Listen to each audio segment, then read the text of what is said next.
see her rolling up, Uber black Cadillac, high heel boots, and a sexy body. What's going on, guys? Welcome back to episode 26 of the Now You Made It Awkward podcast. Is that correct? Yes, episode 26, because episode 25 was the last one. You know, we're doing this on a different day than usual. Normally we do these things on Sundays. Today we're doing it on a Tuesday afternoon. You know, it is what it is. And it's also going to be slightly quieter and I guess a little bit more peaceful in this episode for some reason. Can't imagine why. But over here I have Mr. Dormammu.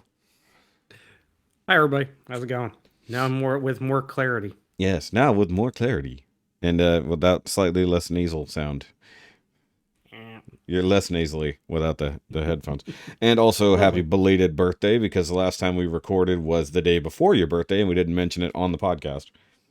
Thank you, I appreciate it, and I appreciate the shout out on the Facebook page. It was lovely. Yes, that was amusing.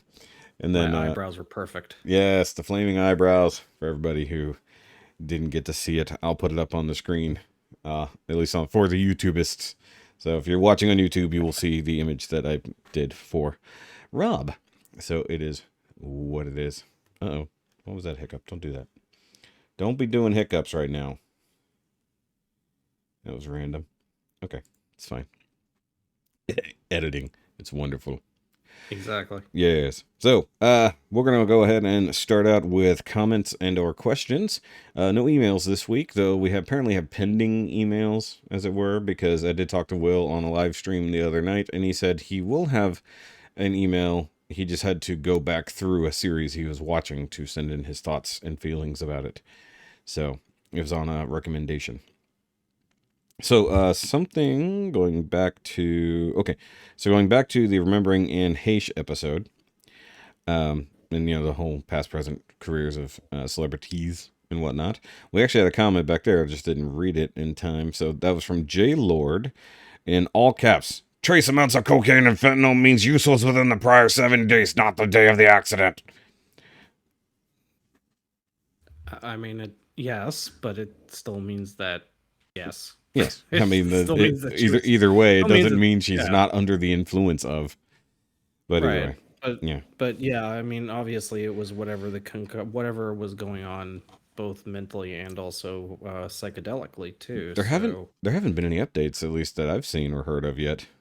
No. I wonder if we'll ever know. Yet, probably in like November. Probably. Or the last week of October. For some reason, they'll release that information. I don't know why they would. Whenever it becomes a dry news week, and we want to they want to revisit it. Yeah, when they're done. Never mind. Don't want to go there right now. So either way, and then we have another comment on episode 24. Could She-Hulk ride a dragon? Christine says, shaking my head, still learning new terms. Toy accurate versus toon accurate. So, Christine's not much in the collecting community, so she hears us talking about these things. And it's like, okay, new vernacular, whole new set of learnings. And while we're on the concept of toon versus toy, the other day in the chat, Rikki and I had an argument again that we had here on this podcast about New Age's versions of their Grimlock. And he's like, are you getting the metallic one? No, I'm getting the toon one. Well, you should get the metallic one. Like, there isn't a metallic one. There's the toy version, which, yes, it is metallic, but it has all the quote-unquote stickers from the toys. And then there's the comic version that is technically all metallic, but no extra stupid-looking stickers. And then just to clarify it, so when somebody says toy accurate, the whole point is basically that when a lot of these designers, whether they were Toy Biz or Hasbro or Kenner, or take your pick, Playmates, whomever were creating the toys at the time, they had only the basic draft images to go by that were provided by whoever the creators were, whoever was providing the materials for the marketing.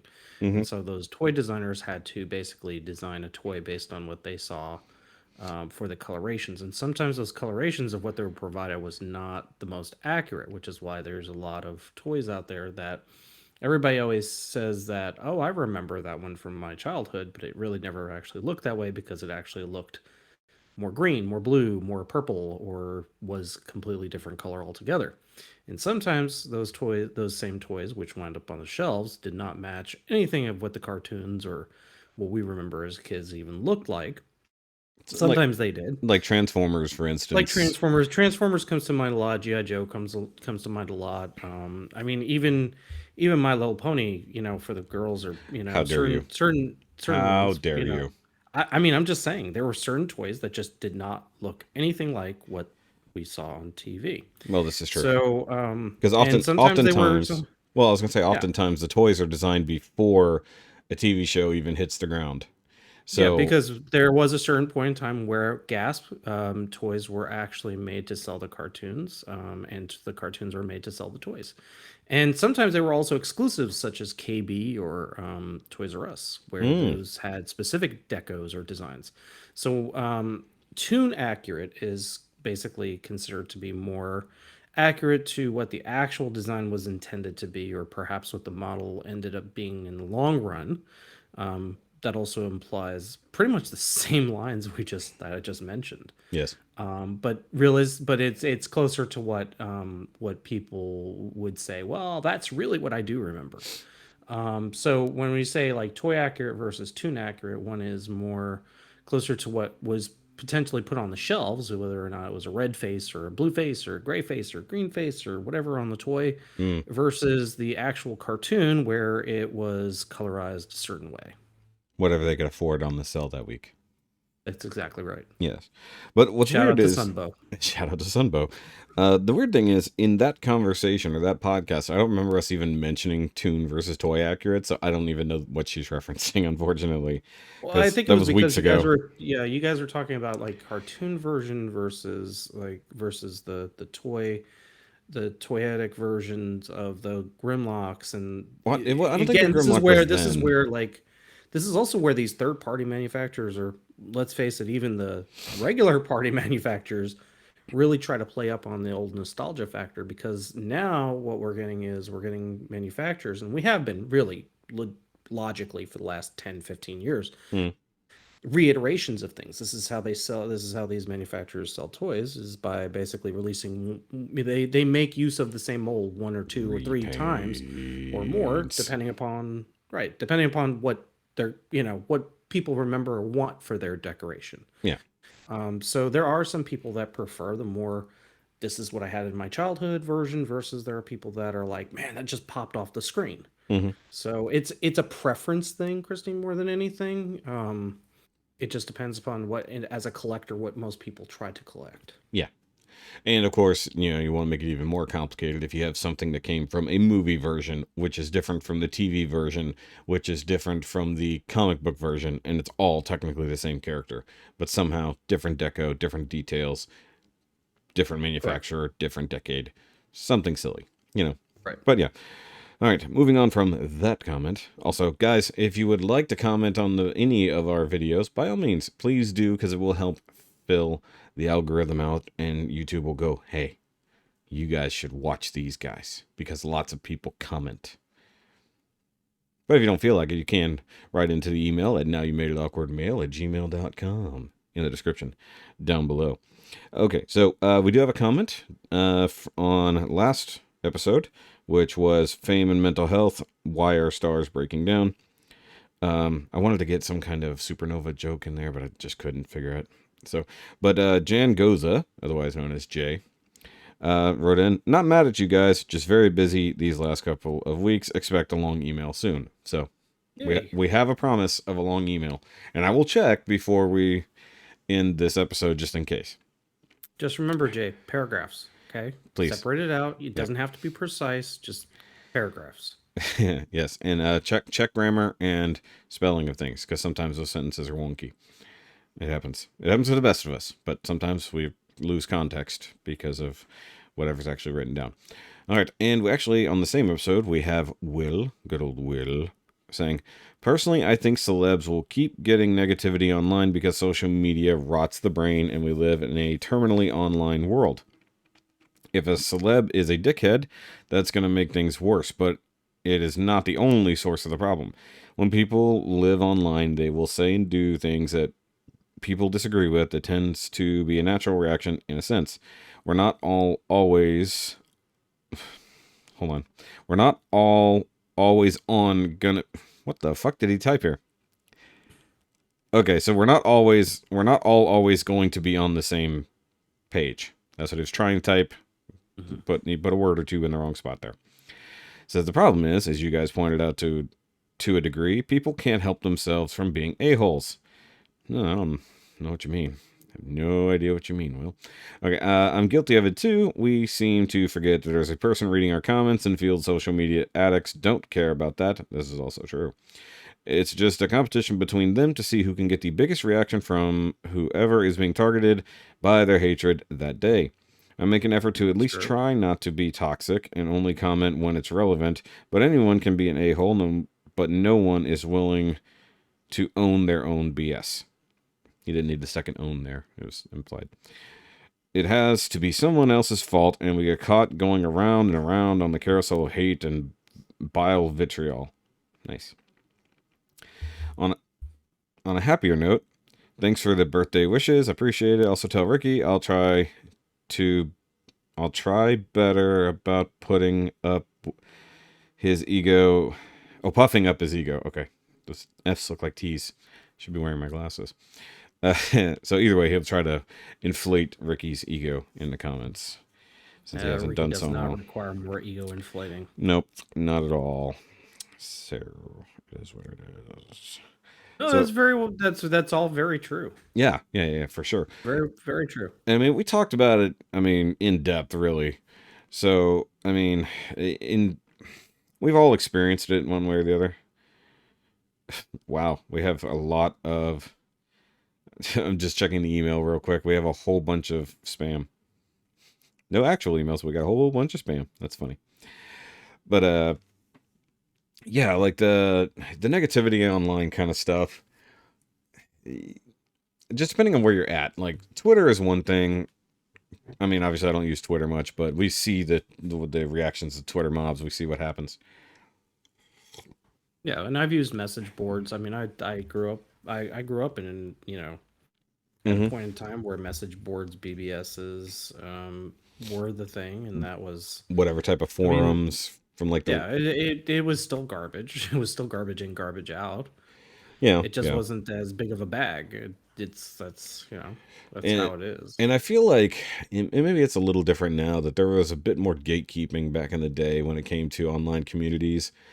So where like people couldn't just come in and comment or whatever. You were a part of the community, that kind of stuff. It was self-policing.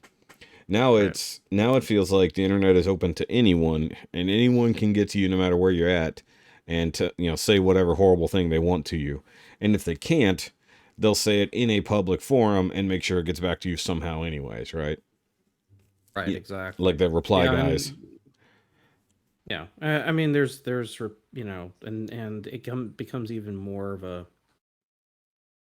nightmare because now you have people that they go above and beyond that extra mile. You look at doxing, you look at anything that people try to do to get their I don't want to say get their point across, more like get their feelings justified to their own sensibilities. I don't even know if it's... Yeah, I mean, the internet responds and amplifies the worst things about base human nature. It's true. Yeah. And that's where we're at now, especially in this country.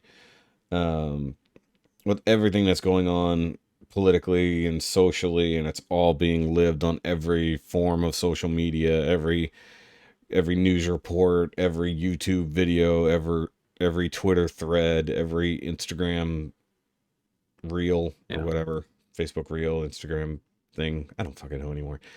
I forget where it was said, but I think it's partially because people feel they feel, and this was mentioned. This was from another somewhere. I don't remember what where the conversation was about this, but it was in regards to social media. But it was people feel justified.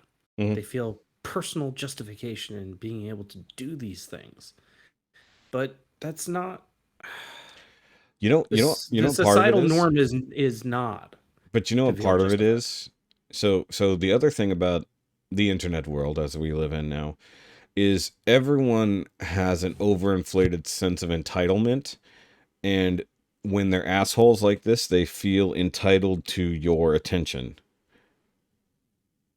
So they'll Very, do very true. whatever they can to get a rise out of you, whether that's positive, negative, or whatever. And it's one thing, when we're, talking back and forth with our people like this, but it's another when you have toxic, hateful comments because you had you disagreed with a base assessment of a thing, comparative to one of your fanatics.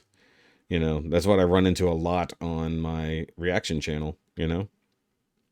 It's like, oh, you're a Yeah, fucking moron because you hate this. everybody Yeah. wants to feel like they can do better, or their opinion is not everybody, but the people want to feel like their opinion.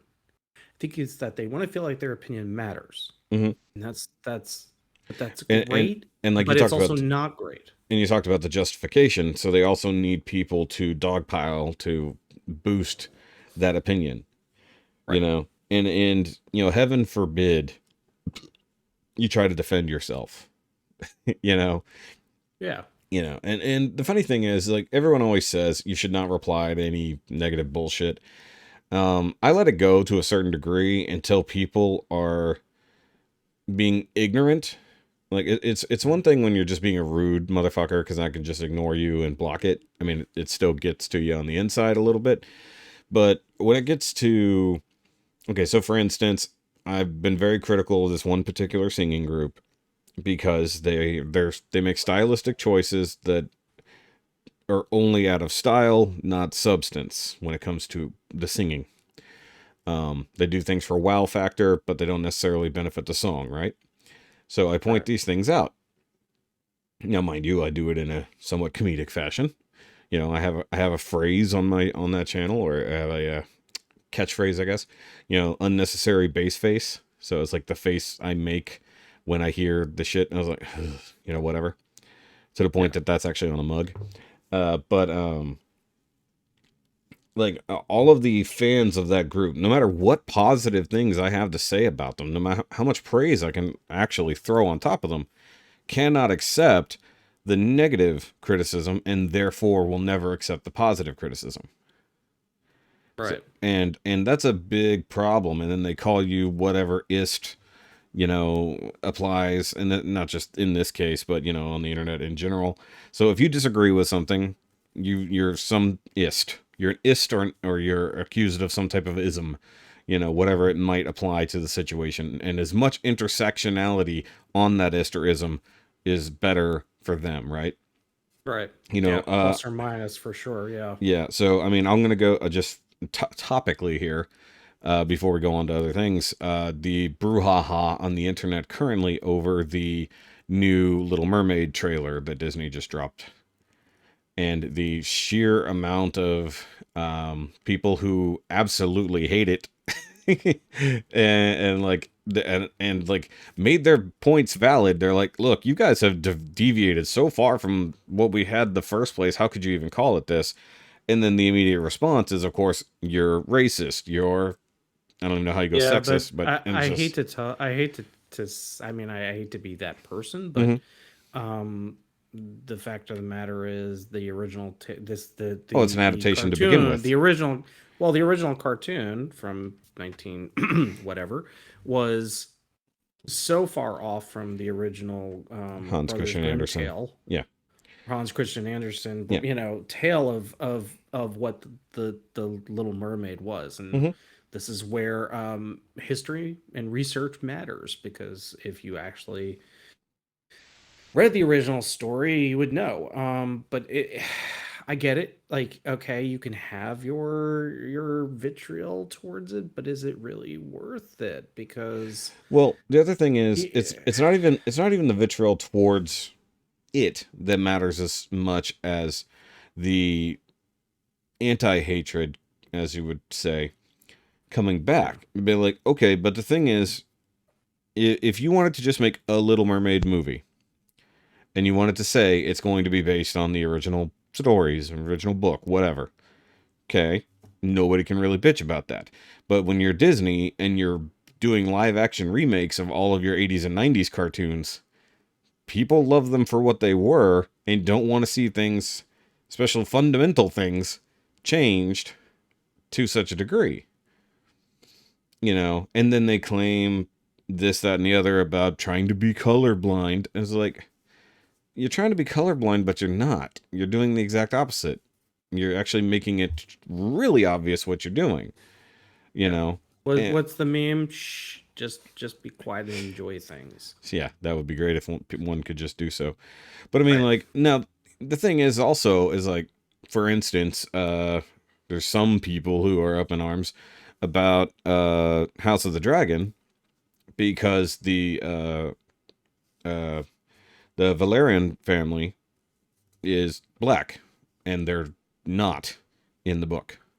So, or like, even with the Rings of Power and Rings of Power, everything about the Rings of Power, every series, and can we just I just, is it me, or has it been the last 4 years, 3 years really, where it's become even more amplified about this?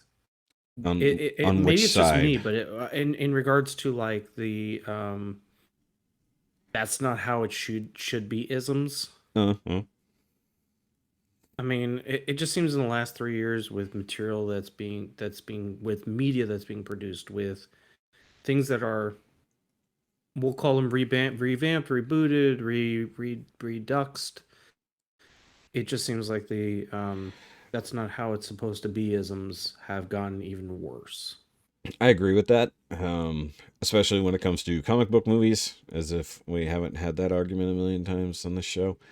Right. Well, I think that's literally that's part of the base. You almost of literally defined why the point of this show in some respects. Yeah. So, because it's what we discuss a lot. We discuss the whole point of, and it's not us saying this is what we're seeing from the general. I want to say consensus. It's not, yeah, but it's our reaction to the reaction, generally speaking. And when it comes to me, I always want to judge the thing by what I'm given. Yeah, the quality, not the design of it. No, so well, the design of things matter to a degree. Yes, because you want something that's going to look good, and you want a product that's going to look good, that's going to actually convey whatever the story is, and it doesn't matter what it is, if it's Little Mermaid or. And the thing is, when it does matter, and this is the internet argument as it is what changes are allowable when it comes to a specific characterization. Mm-hmm. You know, say you're doing The Little Mermaid, the book. Yeah, how far off the page do you go with that? Which again, yeah, this is where, and I brought this up in the comments, where I feel like both you have a point and are correct, and also Rikki is right in the whole, and I call it, and it is a real term. It's the fifth wall. It is the believability of the character as it's designed to what the character is supposed to be, or what it was originally written for. Mm-hmm. So there is that. It's not the fourth wall. The fourth wall is basically the breaking of believability between the fantasy to the reality. Yeah. The fifth wall is really the breaking of the character to the characterization as they were originally created. Okay. So that's and I got you. And in that respect, yes, there is a lot of that happening. So I do have a question, and this has come up before on other shows, and I've heard it also on the internet. And I think they brought it up on Nerd Rage before. Are there characters, and I'm going to say this very plainly, are there any characters whose race is specifically protected? In fiction, I should say. Because obviously in reality, we wouldn't purposely change someone's race if we're doing a story based on actual people, because that would be more fucked up. The best reference I could think of would be George Lucas. He has a very specific. And the term is, again, we've said this before, is it's a Bible. A Bible is basically a definition of the characterization of characters. Okay. But it's also a definition of where those characters originate from, and also the look of those characters. Okay. For example, you could have a young Han Solo, but is he going to be a black Han Solo? Or is he going to be an Asian Han Solo? Or is he going to be a Polynesian Han Solo? The answer is no. George Lucas has it very specific in his Bible that is not the case. And he, for the longest period of time, he had to approve any new characterizations. Yeah, I mean, if it's a somehow a change of characterization to an established character, I could see that. It's like, so the reason I ask is because there seems to be a lot of debate in the upcoming eventuality of the X-Men being in the MCU. There's a lot of talk about wanting to make either Charles Xavier or Magneto not white. Now, the argument for Magneto, the fundamental aspect of his character of being a Jew who went through the Holocaust. He's a Holocaust survivor. He's a Holocaust survivor. Yeah. But you can't do that if it's an updated version. You'd have to have some type of change, even though that matters, or you're going to end up with a really old Magneto, like, unfortunately, we currently have, right? Right. So, I mean, I just mean, of course, Ian McKellen is significantly older by now. So, sorry, sir. Apologies. Sir. And same thing with Charles Xavier. Is like, a lot of people are like, we want Giancarlo Esposito for Charles Xavier. I was like, I mean, I like him as an actor, but I think you're also sort of missing a little bit of that point. And when it comes to a cast that is as diverse as the X-Men or the mutant cast in general, like, there are black characters, there are white characters, there are Asian characters, there are Hispanic characters, they literally run the gamut. And yes, I purposely avoided the pun. Nice try. Yeah. I try. I mean, like, you get people from all over the states. You get people from all walks of life. You get people from across the world. That'd be like, okay, so does Storm get to be a Canadian white woman now? Or is being an African weather witch fundamental to her character? Right, yeah. So who gets to decide which characters get to be race or gender swapped? Whoever owns the license. Yeah, but I mean, what if it's just the director? In a lot of cases, it's a money thing. It's whoever owns the license. Oh, I'm sure. For the use of the character, therefore, like, and this is how most movie licensing works. You're paying for the rights to a character, but the legal implication therein is that you are also allowed to make modifications to the character as you see fit. Unless there's a Bible. Dependent upon the contract, unless there's a stipulation. Yeah. So that's where I start wondering, like, okay, so we've seen it in the past with Fan Four Stick, where they made some specific changes that weren't necessarily for the better in that movie. And there was some. That movie wasn't great. They were trying too hard, and I feel, and I know they talked about it on Nerd Rage, and I think we talked about it here. I think there's a problem with forced diversity now.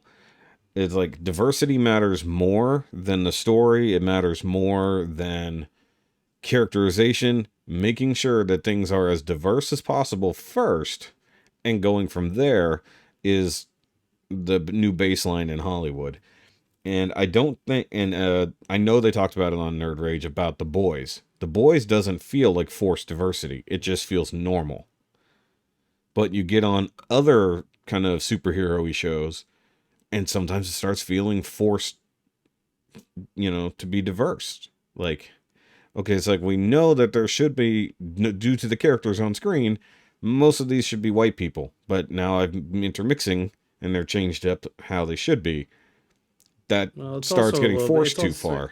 It's also a little bit of, I want to call it the golden age of the golden age of rainbow visors. I'll call it the golden age of puppy vision, where everybody saw the world as one color, one thing, one, Yeah. and you look at a lot of the characters that were created, especially during the golden age and through this, even from the silver age to the golden age of comics. Uh-huh. You talk about the Marvel properties, the DC properties.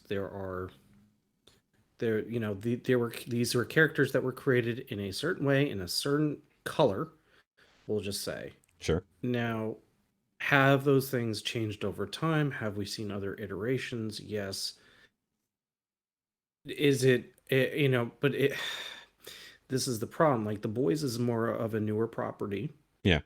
And by newer, we're talking within 10 years. Yes. So generationally, it does come across as more. It's a more modern, more progressive life. Yes.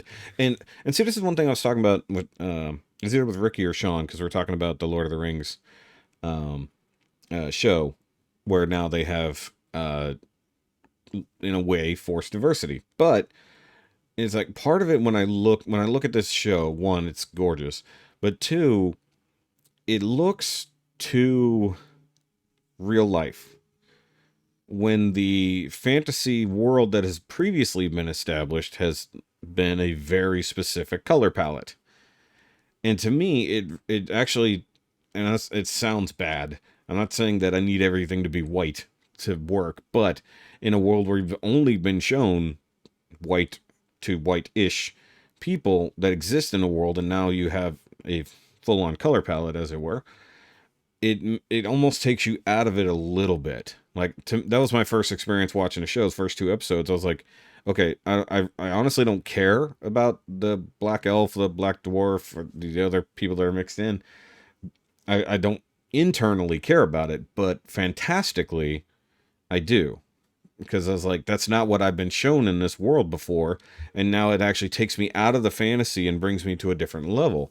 So, right. what was I thinking about? There was a different show that I was thinking about in my head that applied to it. Not Lord of the Rings, but there was another one where things are more diverse, but in the same fantasy realm.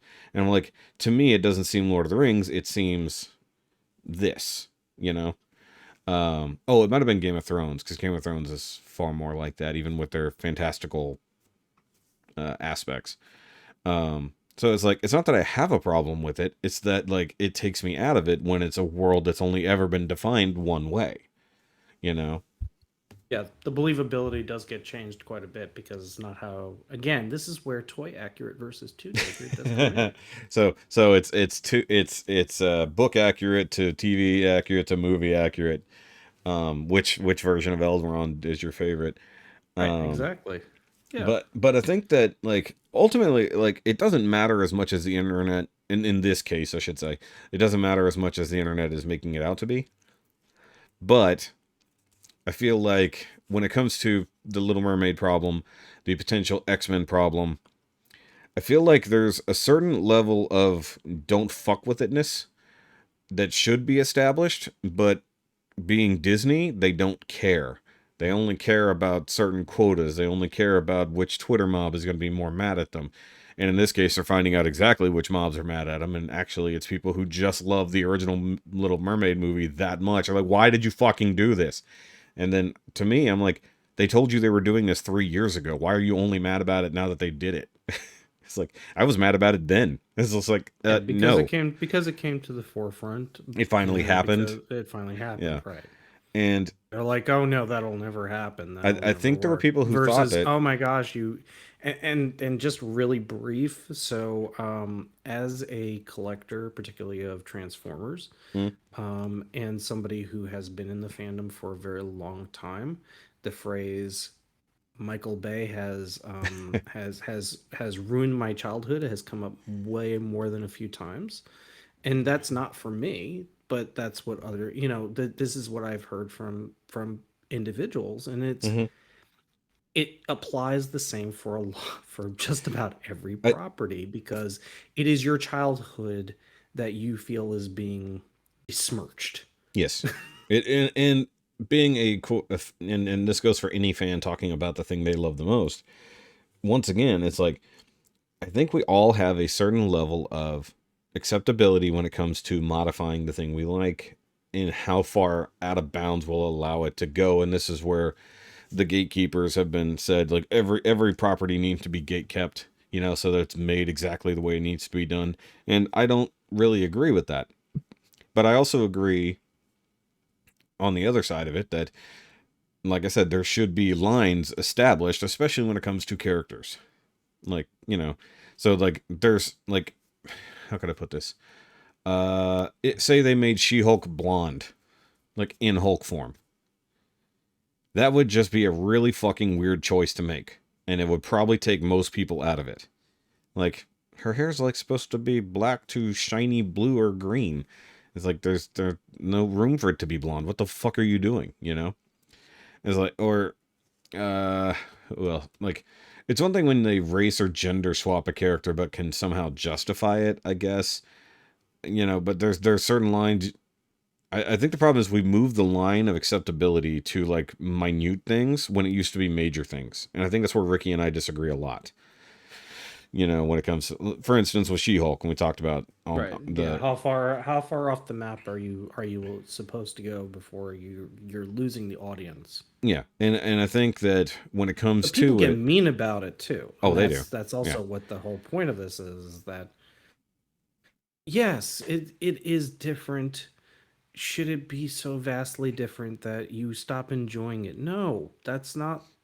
That's a fault of the people that are trying to produce something to make money off of because they know you're going to pay a ticket price. That is the fault of the director, and it's perfectly fair to say this stinks. It is perfectly logical to say that. We are consumers. We are heavy consumers. Yeah. Apparently, there's so much media out there. It's almost too much. Yes. And so it's okay to say something, really stinks on ice. I think that, and this is where you get mean. It's like, ugh. Yeah, exactly. So, but this is where I'm at now, and I've mentioned it within the last few weeks. I'm so done hearing about negative things or hearing negative things before something has even happened. Like the Lord of the Rings show was already tainted for the entire world. Like there was no winning. Like even if people like it, there's still a huge swath of people who've already been told to hate it for whichever reason. Same thing with She-Hulk. You've got the people out there who are just bitching about it every single week, and yet they're still watching it. They're hate watching it, but they're watching it. When it comes to this Little Mermaid problem, they told us 3 years ago what they were going to do, and people hated it then. They still did the thing. So you've got two options: completely ignore it, or go out there and fight every minute of the day for your point of view to not have any effect except to make other people angry and upset at the thing. It's like you were talking about earlier. You want to feel justified by being surrounded by like-minded people, right? Yeah. And the more people you can get riled up. Yes. Yeah, it's a mob mentality. But it's not going to change anything, especially for Disney. But I will point out one thing. Disney clearly didn't want this movie to be sold in China.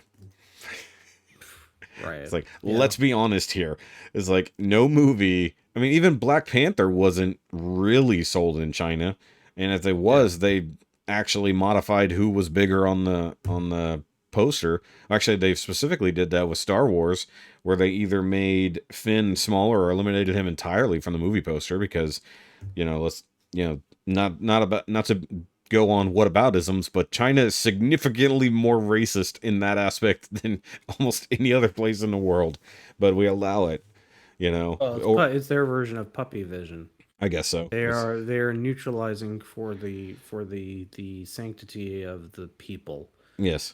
Because we can't show black people. It is a cultural thing in only so many respects, but it is primarily a government control thing. Whoa. Hold on, Rob. We can't have that kind of discussion around here. No, we're not going to go into it. I'm just No. Have you heard? I assume you heard that episode where Mike and I where we had the argument about culture in China. Yeah. The difference between culture and the government over there now. Yeah. And I still think we're not going to go there, but no, but I think it's still. I think it's you're definitely right. But like what you said, that makes it relevant, I should say. And I think culturally, we're very stagnant, and that's why Hollywood has no ideas. Their only idea is redo, remake, repaint, you know. Right. And the only culture we have now that culturally or creatively? culturally, Because, again, culturally how many? we're out of. Well, there's creative people out there making things, but Well, yeah, there are creative people out there making but they things, don't get it too far up the line, you know, because yeah. Hollywood won't take chances except on things that somebody has paid a lot of money to make happen. You know, they don't take chances. They only want to put out the blockbusters. They don't care about the small shit.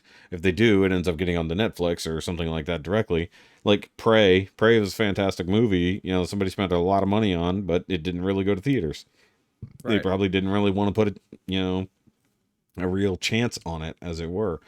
You know, well, given the Predator before it, I could understand that, but I don't know. It's like, maybe it's just we need to get fresh blood in charge of studios that are less on one particular side of things and are open to new actual ideas, you know, and not just worried about making sure whatever sliver or percentage of something is made sure to be on the front of the cover of the thing, you know, because it's like, stop making movies by committee, stop making TV shows by Twitter, stop editing things based on what China wants.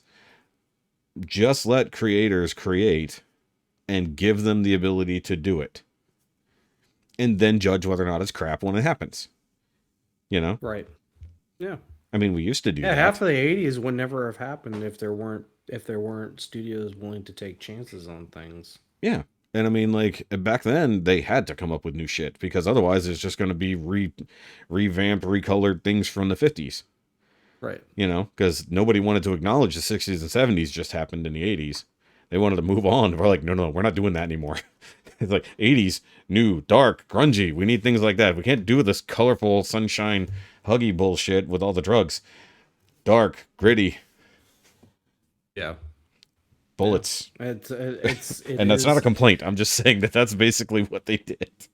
Yeah. And I'm not saying like we need to, and again, you know, we talk same thing with Power Rangers. Yeah. Just stop doing styles. There's certain styles to things. Yeah. It is definitely formulaic. It is definitely formulaic. And so we need to break the formula. How do we get out of that formula? Yes. Break the formula. And I think the funny thing is that there are TV shows on Amazon, on Netflix, that are technically breaking the formula even while working within a good chunk of it.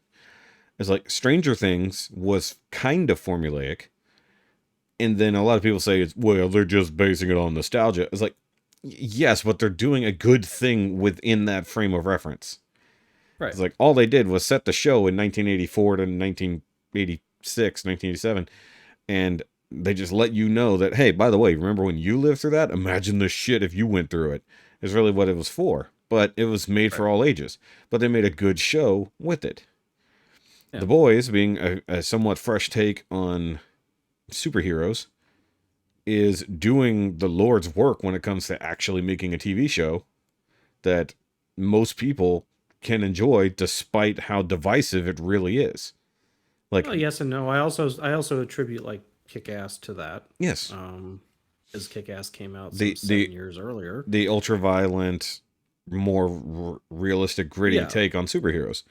If you wanted to go even, you know, you could even say from a Marvel take, that would be Blade. Mm-hmm. Or, you know, any movie where, again, they were willing to take the chance of taking what was a comic character or something that was written or even in art form and put it into that media. Yeah. But they were willing to take the chance of not worrying what people cared. So I want to point out something about Blade, and I'll see if you recognize this or not. As the Blade trilogy moved through time, did you notice that they happened to surround Blade with more and more white people to help him? Oh, very much so. But his main source of help was a black woman in the first one. Yeah. Yeah. So I was like, I don't think I ever thought about that, especially in Trinity, where it's like, hey, here's a whole team of white people to make your job easier. Except they just made things worse. but we got. I mean, it is Ryan Reynolds, so come on. Oh, yeah, but I mean, we'll give the Canadian a little bit of a break here. But Jessica But Biel. still, Jessica Biel. And those tight leather pants. Yeah. No, you're absolutely. Either way, you're what was I absolutely saying? correct, Yes. And Chris Christopherson, we had to keep him in there for as long as possible. Though I don't think that was a bad thing. It's Chris Christopherson. He was Whistler. Yep. No, Yeah. I know. Oh, I thought you asked a question. I'm sorry. You said no, it's that's not a statement. who is. That's a statement. I misheard That you. is Apologies. not a question. I was like, I know you're not. Chris Christopherson is a statement. Yes. Not a question. Much like Sam Elliott is a statement. Yes. Yeah. Absolutely. Now, I am getting tired of hearing Sam Elliott do commercials. You know, it's like, because I hear his voice all over the place for different types of radio commercials. And I'm like, how does he still need this much money? Like, he sold 1.5 million Fords or Dodges or whatever he was selling. Then he's been in God knows how many movies and TV shows, like huge, like cultural movies. Like, you're telling me he has to do ads for some type of diabetic medicine or life insurance now? Like, what the fuck? It's like you have an iconic voice and an iconic mustache. Right. And I will never forget. It's the gravelly voice. It is the gravelly voice. He's bringing the gravitas to your product. Yeah. Well, the main reason I'm laughing is because I'm thinking about CinemaSins' Everything Wrong with is it A Star Is Born? Oh yeah. Oh Yeah. my gosh, yes. Him and Bradley Cooper having a gravelly voice off back and forth. Yeah. You know, it's like I had to turn up the volume here because I can't even tell what they're saying because they're just talking to each other in such low tones. Exactly. You're not like that. You're just like him. Either way. So that seems like a pretty good point to stop that conversation. Let's talk about our weeks, since there's only just the two of us and we have time. Oh wow. It's been a while. Go first? Yeah, you can go first if you want. Okay. So yeah, it's been busy. Yeah.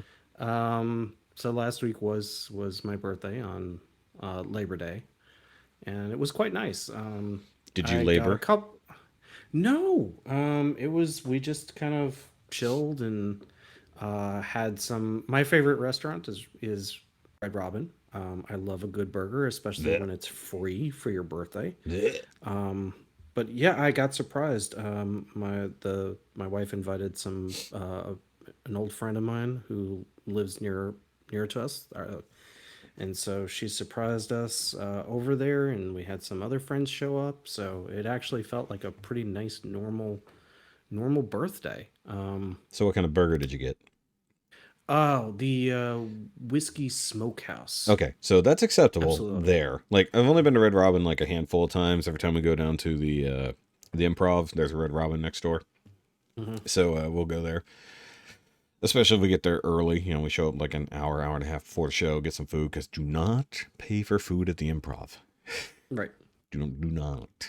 But yeah, no, Red Robin's on one of my it's on not my terrible. top 5 list. It's on my top 5 list of good places to go for a hamburger. I mean, I think I make better burgers, but you know, that's me. Oh yeah, no, there's nothing like home cooked, but yes. So you need to you need to try my Wagyu Oklahoma onion burgers.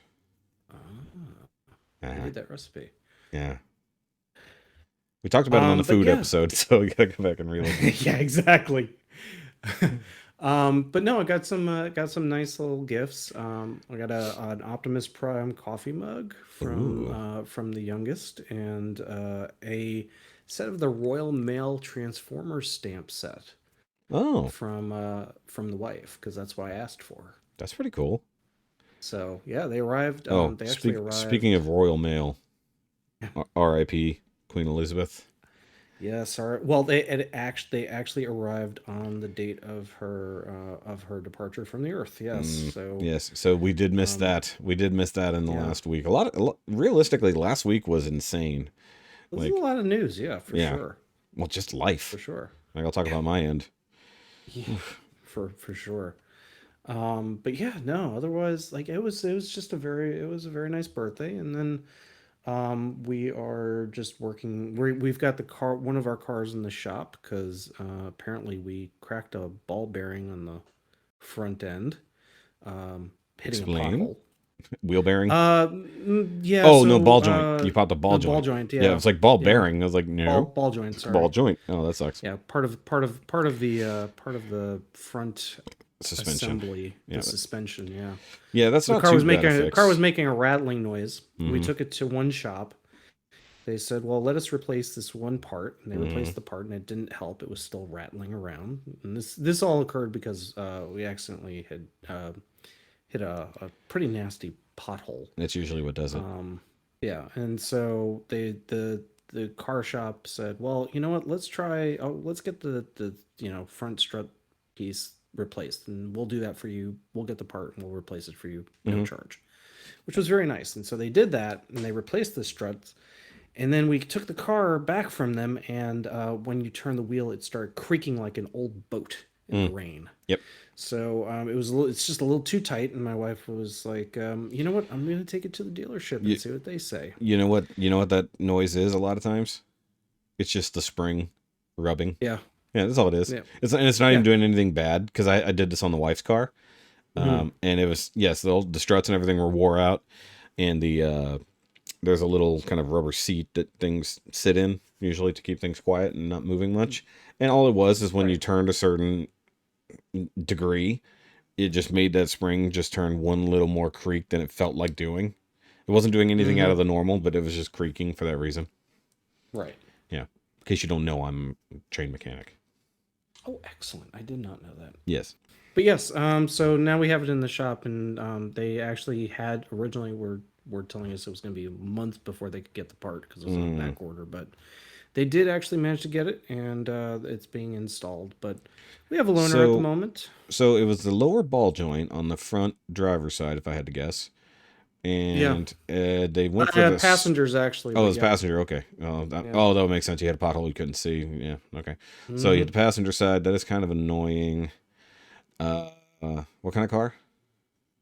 It's a Subaru. It's a Subaru what? Subaru Ascent, so it's one Oh, of the yeah okay. That would yeah it's one explain of why those. they couldn't get the parts so fast. Yeah, because Yeah. it's a newer type of Subaru. Yeah. And those use lower. Yeah, okay. I'm thinking about how the suspension is laid out. Yeah, so lower ball joint popped. Got to replace a strut. But really, you don't have to replace a strut unless something was damaged there. It depends on if the knuckle got jacked up. So, I mean, Yeah. yeah, Which they, is they may or may not have it's taken entirely you for a possible. ride. Yeah. Well, I mean, they're doing the repair. We're just, we're paying for the part, and we're going to take it back for the whole creaking bit Yeah, to the yeah. other place. And they said they would fix it without a problem. But yeah, no, the car's in the shop, and thankfully we have a loaner, but we also have a second car that we barely use anyway. So Mm. it's not a big deal. It's just more of a imposition to the whole effect of everything. It makes your pocketbook itch, is what it does. Yeah, no kidding. That's basically what it boils down to. Well, dude, the last time I put my car in a shop, it cost me $1,100. Yeah. Well, I mean, that's usually For how it wheel is. bearings. Right. Because my car is so old that they don't just have them. So it took them a few days to get them in the first place. And then because in Dodge's infinite wisdom, they did not make the bearing assembly part of the hub. They actually made it to where you have to press it on and take it off instead of just selling the whole goddamn thing as a set. They have to put in all Hmm. that extra labor to just And that swap it over. and you just mentioned the one name of a car brand I will never buy again. We had a Dodge. Mhm. I did most of the work on that myself, I think and you found I the told problem. myself never again after about the third time I had to go in there. What car was it? Oh, it was a Dodge I Neon. knew you were gonna fucking say Neon. Yeah. You know, I've owned a Dodge Neon since I whoever 1999. designed that must have literally had their head screwed on Wait, hold on. upside What year down. though? Uh, 90s or 90, 2000s? 90s. Actually, I'm sorry, 2001. Gotcha. Okay, 2001 was 2001. the second Yep. gen, which was plagued with a lot of problems, and they just swapped it over. And yeah, I agree Hmm. with you. There was a lot of badness in Yeah, the early second when you have gens. to go at certain modules from the passenger sidewall, Yep. you know, Uh huh. passenger I'm aware. sidewall to get to stuff. So Yeah, that. So, little known fact, I've had neons since I graduated from high school, so 2001. I had a 95 neon. It was only my second car ever. I actually bought this one. It's the first one I ever purchased. I had that particular car until 5 years ago. Like, so it was. But it lasted. Well, it was modified. I modified the shit out of it, you know. And in fact, I had 3 first gen neons at one point. I bought a third one that I was going to work on because I'd never had a 4-door, and I ended up selling it to a friend because I just didn't really need it, and my cousin had fucked it up. I didn't feel like messing with it, and so he fixed it up, gave it to his little brother. So I took my 2 first gen, or my 2 doors, and one was made a show car, the other one was made for driving, built suspension, built motor, all the good stuff. And then eventually I just combined the 2, you know, took all the good running gear, put it in the pretty car. Put it in there, right. Yeah, and then let it sit there for way too fucking long. And then eventually I got to the point where I'm like, look, I miss this car. I don't drive it. I don't do anything. It hasn't even been registered in more than a decade. It's like, I need to do something. And so I'm like, I'm either going to sell the car as is or junk it, you know, which seems terrible. So a friend of mine happened to be getting rid of a shell, like a just bare shell that he had picked up that actually belonged to one of the guys who worked for Mopar designing suspension and race parts. And that car was used as a test bed for brakes and suspension in Arizona back in the late 90s. So that particular vehicle, even though now completely stripped, had some pedigree to it. And it doesn't sound like much, but it's actually kind of cool. And it was an ACR, so the American Club Racing version, so it should have been significantly sporty. It had a lot of non-spec parts in there that would have been a couple $1,000.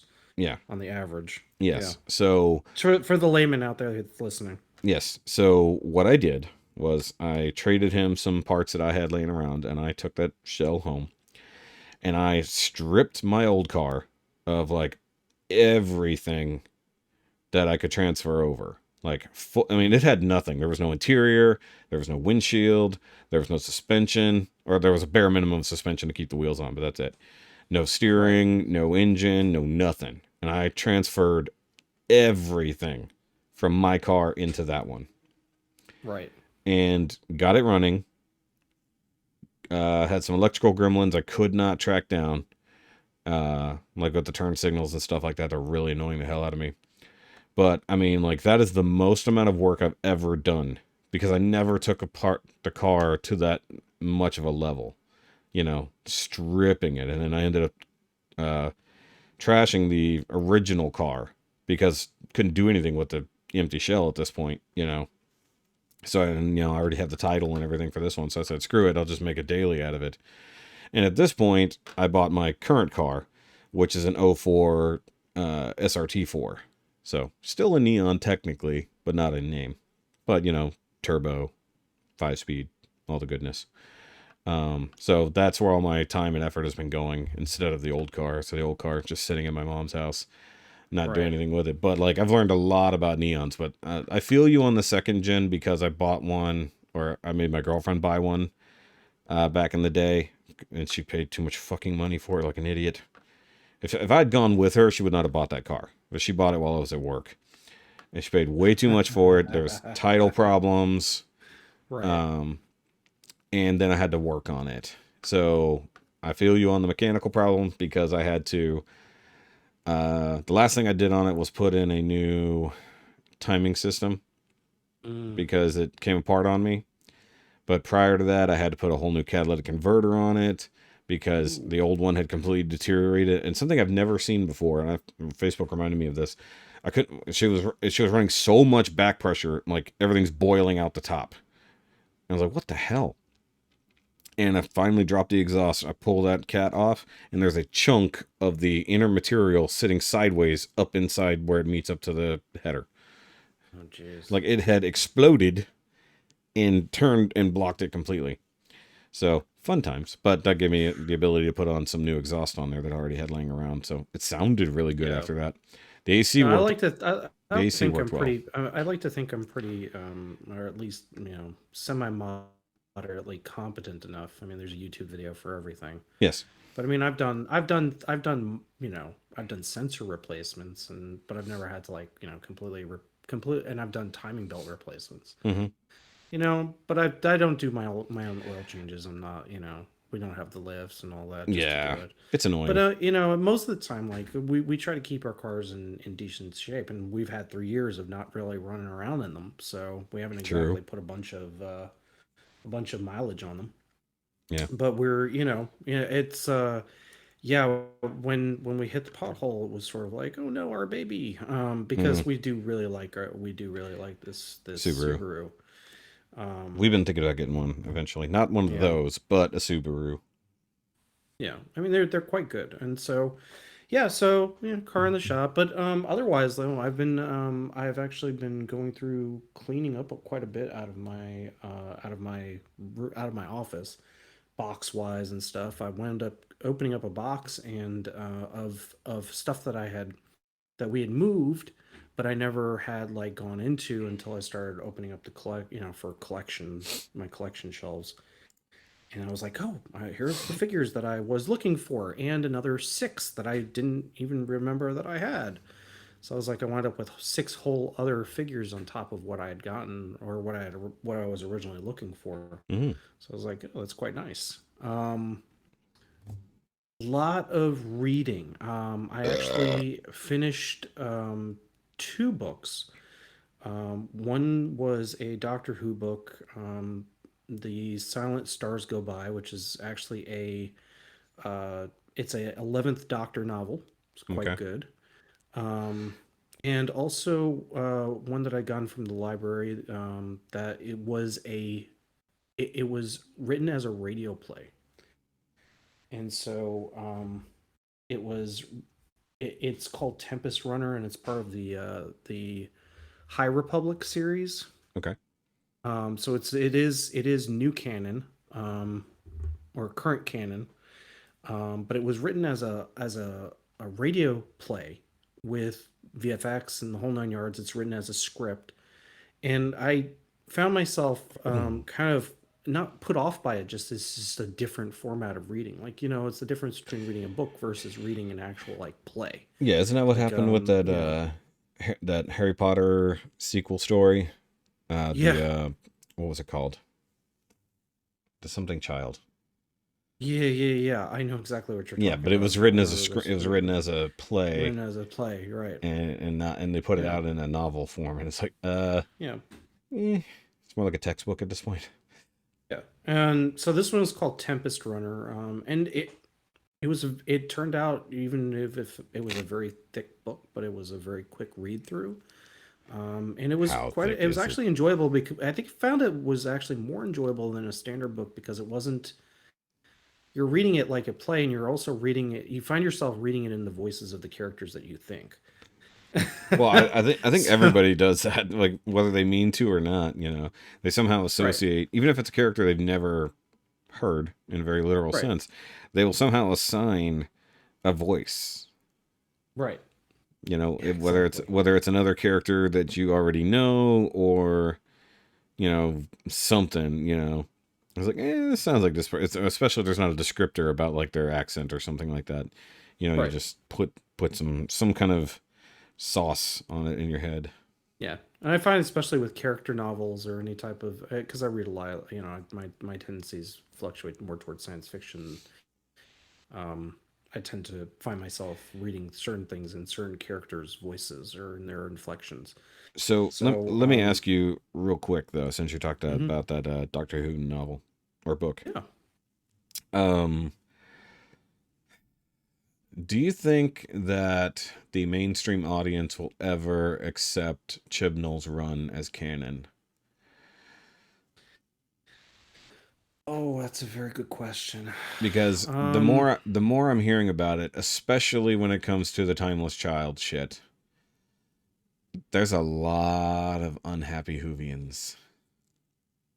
I'm not going to pretend I'm not one of them. I'm not saying I'm unhappy. I think that they need to go back on it and find some way to fix it.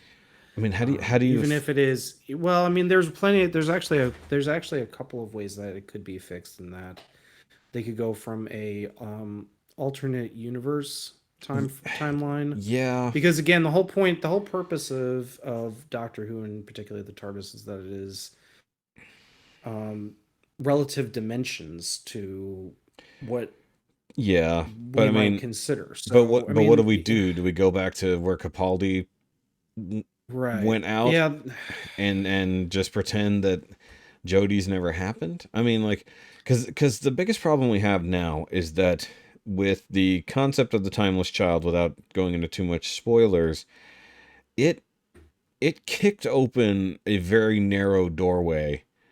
mm-hmm. Like, it was already a very narrow narrative doorway, and they just said, "Fuck that! We're just gonna kick it wide open so we can do whatever we want." And it's like, Yeah, so we can introduce I as don't, many versions I of the don't, Doctor yeah, and try to recreate things that weren't part of or the make original 50 excuses, plus years. or make excuses for it. You know, they're like, Right. "Oh, well, this was just because of this now." It's like, "Oh, but this is what's here," and that doesn't matter.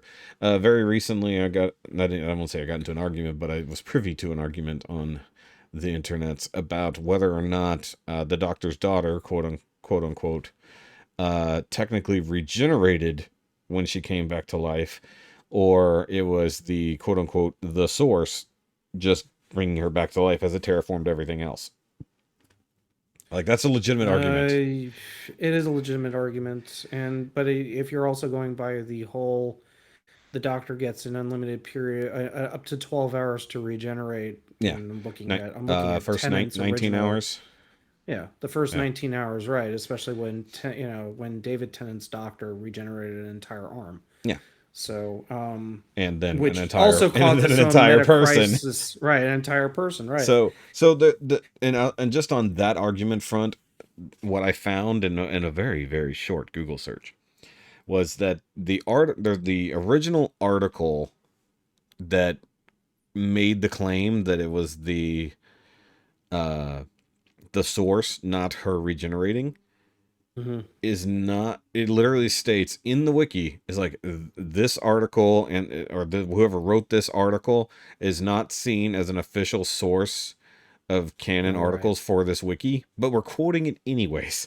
It's like, so wait, you said you're not going to use it as a legitimate source, or no pun intended, but you're referencing it, and therefore people have that idea in their head now. Yeah. Well, there's also there's other ways to approach it too, because again, where you're looking at where and this is where I've been reading material. I've been reading actually the TARDIS handbook. Mm-hmm. And they go in, there's a lot of it's very meta in how they go into it, case study of the TARDIS, and really it's just one giant advertisement for the show as a whole. But they do talk about Artron energy and the fact that that Time Lords in particular have a very specific link to the Eye of Harmony and to the Artron energy that's generated by the TARDIS. And there's all this Well, I'm going to call it technobabble, but it is it is. technobabble to the extent that it is being used for the purposes of this universe. It's Hoovno Now, battle. here is the other way that they could go back on the Chibnall piece, Mm-hmm. which is to say that the Master was actually being duped by the Time Lords, and that he is actually the timeless child, because that is what a lot of people originally expected it to be. And is it possible? Yes. Does it make any sense? No. Would it retcon certain things? Yes. Would it help? But then again, even if they say it is the Master, there's already precedents for this set even way back in the old run, where the Doctor had memories that he didn't know where they were coming from. So it's wibbly so and don't get me wrong, the idea of it is interesting, without going into spoilers, but how it was applied really was ham-fisted. Is super ham-fisted, and I think it's very ham-fisted. I think honestly, if the timeless child was going to be an actual gimmick within this universe, it should not have been the Doctor. No. because I think the Doctor is special enough on his own or her own, and I'm not going to say they, like they've been saying on the internet lately. It's like the Doctor is either a he or a she at any given point. No point saying they. Just No, you can just say the Doctor the is Doctor, special enough. yeah. I mean, Third it doesn't person. matter. Yeah. Literally, we already have this covered. Time Lords can choose the form that they want, or they can also, or it's also a lottery. We know this. Sometimes it's random, and he's still not a ginger. But seriously though, this was their opportunity as well to finally make the Doctor a ginger. And, yeah, very true. But now they're going in a very different direction. Everybody would have just compared the new version of Doctor to Amy Pond and would have said, "Well, you're just Amy." Well, the whole point is the whole thing is that whenever he regenerated into Peter Capaldi, it's to remind himself of the time that he ran into a person. Exactly right. So for him to eventually, become a ginger because of Amy, I don't think that's a terrible idea. But it is what it is, and it's not like I have to have the Doctor to. Not even to be sexist about it, though. It's just like, yeah, no. But to answer your original question, oh yes, go ahead. Should they do away with the Chibnall piece of the time? Should they do away with everything that was Chibnall? They're not going to Dallas it, right? No, but I think like I do feel like the timeless. I do feel like the timeless child piece needs to be worked out and not in a two line way. Yeah. And by two line way, I mean you're just saying something to basically write it off. I think that's cheap. But the question is, do they take it away now? Like, now that they've established what it is, do they take it away? I don't think they particularly need to, because they could create a story out of it that does work. But it takes the right writer to do that. It takes the right people thinking about how this all works. And I don't know if... And the sad part is these are people, and especially I think of the people that have played the Doctor, whether it's whether it's David Tennant or Christopher Eccleston or Peter Capaldi or Matt Smith. These are people that absolutely love the characters as children. They absolutely they took that to themselves. The writers too, whether it's Chibnall or what's his name, RTD, the new RTD, yeah, taking over. These are people that know the lore. They should be able to work this out in a way that it will be a better story. My worry for this, and it's kind of my worry when it comes to a lot of long running stories where canon has to be handed off, is that there's going to be requirements for the new person coming in and be like, nope, you have to stick with this, this, and this. And I feel like when they got to Chibnall, they didn't say you have to stick with anything. It was like, here's full run of everything. And don't get me wrong, Chibnall's done some good work. Like there's plenty of fantastic shows he's been showrunner of or written on, or even some Who episodes. Yeah, agreed. But it's like with this one, I think it was just the wrong era. Like it was just like it was the wrong era to come in and redo Doctor Who in this manner. I mean, I have not watched it like since that first Whittaker season, and I did. And did I finish it? I have not had a chance to watch anything of the Flux. No, I haven't watched. And pieces. I haven't watched since that new random Dalek episode. That was that New Year's episode that year. The New Year's episode. Yeah, that was the last thing I watched, and I wasn't interested at that point. For me, it's just purely because I haven't. Yeah, for me, it's just purely because we don't we don't have standard cable for the BBC and whatnot, so I haven't had a chance to. For me, it was just didn't seem like an overarching story for that season. It seemed like they were just building to whatever they wanted to the next two seasons or series, however you want to say it, and then. Like I couldn't even be drawn back in by the fact that Captain Jack Harkness came back for an episode, right? And also, enormous missed opportunity there, and but it's just like there was tortured forever. There was a whole lot of, I don't even want to say it was wokeness, but there was a whole lot of social justice-y stuff that Yeah, was it was a beyond lot of what, those overarching, yeah. but it was going beyond normal Doctor Who commentary on social situations. Yeah. Because they were almost never an alien context. It was almost 100% a human contextual thing. Yeah, It's like, you're ruining the Earth. Yeah, look at Kerblam. yeah, Look at there's a couple of them that come to mind. yeah, exactly. It was like, look, Yeah. it's humans are the problem. White people are racist. Men are pigs. Right. Especially when they are pigs, but that was a long time ago. Yeah, I think In New York. I felt like going and this is partially where my nostalgia factor for the series comes into, and honestly watching some of the old or reading some of the older stories like the Eight Doctors and reading some of the Oh yeah. books in more recent times, like there's I feel like serialization should be what they try to go back to for it, because it would give them the ability to stretch a story out more, to give it more meat. Well, I mean, The monster of the week approach to a lot of it was great for certain versions. it works as in betweens, but Correct, yes. it's like you don't really. I don't know. When's the last time? I Yeah, guess like Matt Smith's cracking time because of the TARDIS. Yeah. That was a good arc. And it started all the way back at- Silent. Yeah. The Silent was a little muddled, but it was also a good arc. There was some weird stuff. The entire was some Matt weird Smith stuff, run, yeah. everything about Matt Smith's run was tied together to a degree.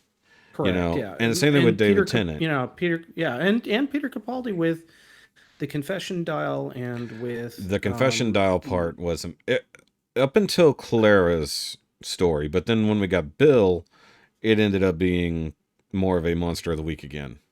Correct. Yes. But then it also just became the Doctor and Missy show for like the last yeah. 4 episodes. And don't get me wrong, the idea of trying to reform the Master, or finally imprisoning the Master, or the Mistress in this case. And don't get me wrong, Missy was a fantastic character. So it's not even about a gender swapping problem. It's just how well the character is written when you do it. Exactly. So having a female Doctor was never going to be a problem as long as she was written well. And I think Jodie was to a degree. However, some of the stories around the Doctor and then some of the characterizations of the Doctor now as a woman seemed odd. Yeah, and this is one thing, like personally as a fan of the franchise, as a fan of the show and the series, I think Jodie Whittaker has done a fantastic job. I think she has been. I just thought of something. I will say it because I think you look at how what she had to work with. Mm-hmm. You look at some of her prior work too. Yeah. She put her energy into it, and the thing about it is she's in a really good episode of Black Mirror. Right. I feel like especially with a character like the Doctor, and I'm going to use Peter Capaldi's run. Capaldi did not really come into his own until his last season, and it's because certain and I'm going to use and the reasoning behind this is, if you watch the episodes, there are certain inflections that Capaldi starts using that are more like prior actors that have done the Doctor. I know that. Yeah, that's been pointed out. There are certain inflections there are certain things that certain ticks that make that character that specific character, whether it's a manicness or a mindfulness to what the villains are doing, or to playing it up, whether it's like Sylvester McCoy, who would use his enemies' power to as a weakness, as their weakness. He would be like, yeah, sure, go ahead, but you're going to destroy yourself. And they go ahead and do it, and they destroy themselves anyway. And he's like, I told you so. Yeah. With Capaldi, there are certain inflections, certain things that he developed in that last season you can see and you can kind of tell. And one of those things was where he is having a discussion with another individual, and they're like, and it's the smile that he puts on. He's like, he's talking about, I got it now. It was where he met the first iteration of himself. Yeah, when he was before he regenerated in his final episode. This was the Christmas special, right? Yep. right before he regenerates, and he's talking to the first self, and he's like, well, eventually we got it right, didn't we? And he puts this smile on, and it is the Tom Baker smile. It is that wide brim smile, and you're like, oh my god, that is the Doctor. He's playing that. He's playing that up. And I feel like there, with certain actors, when you develop a character that's so established, there's going to be certain ticks, and it takes them about 2 seasons to get into it, because you're not sure where your footing is. You're not sure what type of character you're going to play. Part of it is writing, but part of it is also how you deliver. It's the actor who hasn't made it their own just yet. Right. I mean, Matt Smith was so weird at the beginning. Like his first couple episodes, he was very, very weird and unsure of himself, and then he just nailed down his weirdness for the rest of it. Exactly. And like Tennant just took it to the nth level, where he was still angry from the Time War, whereas Matt Smith was not. Yes. He was the childish version, and also I think you had it Eccleston, matters, who was absolutely scarred, and you had Tennant, who was still there, but he was learning to love because of Rose. Right. Rose changed him for the better, and then same thing. Donna ultimately really made the biggest effect on him. Yeah, exactly. And then when you get to this is also where this new Doctor that they've announced comes in, because I'm reading some of what they're going to try to introduce, and that they are going to have Tennant is coming back for an episode. Weird. They're also going to have a Rose come back. Weird. And so it's just play the hits. Very interesting. No. Right. Well, okay. that's no. That's just okay. it. If anything, you go to the other world. Right. And we go see. What was it called? 10-2? What 10-2? Yep. Yeah. Exactly. So we need to go over there, and we need to check in with 10-2 and Rose. That's the only thing we need to do. Right. Do nothing else. Don't just do that, even though it's nearly impossible to get there. But if you're going to do anything, play with the alternate world. But see, this is also where like the timeless child bit comes in, because again, we've seen what null space looks like. We've seen what alternate universe versions, can potentially look like. Could it be worked in that way? Potentially. Could it be? But again, does it mean that they need to completely remove it all? I don't feel like they should, because now you've put it on paper, you've put it in front of us. Do the work. Yeah. I will do the work. What was it? I was thinking about something a second ago. Oh, I was gonna say I think Capaldi hit his stride in the middle of his second season, especially around the Zygon invasion and inversion. I think that's when he solidified the Doctor he was going to be, even though he still had the sunglasses. He hadn't got his new Sonic yet, which also didn't last very long, which is really annoying because that was a really cool Sonic. Sorry, I needed a quick mute there. Yeah, I heard what was up. That's why I was letting it pause so I could cut it. But I think that's where Capaldi found his stride. I kind of get what you mean, what you were saying, but I think he leveled out the character he wanted to be then.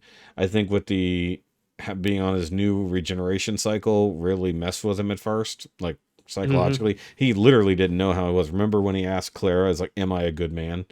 And she didn't know how to answer it. One, fantastic writing for the first or second episode. But also the idea that he was now anchored to Clara. She stayed on Earth and he was coming back to visit her instead of his companion running along with him, Yeah. And I think part of it too is and then the whole Danny Pink situation. This was a line that was written in, was that he goes, "I'm so tired. I've lived so long. I've lived longer than most people should." Mm-hmm. And it's sort of like, well, this is now, now you're getting into somebody that's thousands of years old. That is, he's that has seen everything. 2,000 years old. He's seen everything. Everything has happened. So how do you write somebody like that? Where they have like this infinite lifespan practically. Do you know what the timeless child probably could have been? This is the other idea I had. It could have been a modification, as it were, of Jack. Because we know Jack lived for billions of years before he became the face of Bo. So what if one of his quote-unquote modifications or evolutions was into a small child who couldn't die? just filled with infinite life energy. That would have been interesting, but I feel like Jack Harkness is his own. I know, but I'm saying like we wouldn't know it was Jack until like because he's now who knows how long he True, lasted and it's looking not like like there himself. are right, and it's not like we don't have other TARDIS Or capsules out there. what could have been interesting if they really wanted to play on the fans, if Jack met Jenny, which I know in the comics he did, but they Right. got together and they had a kid somehow. Right. That would be really right.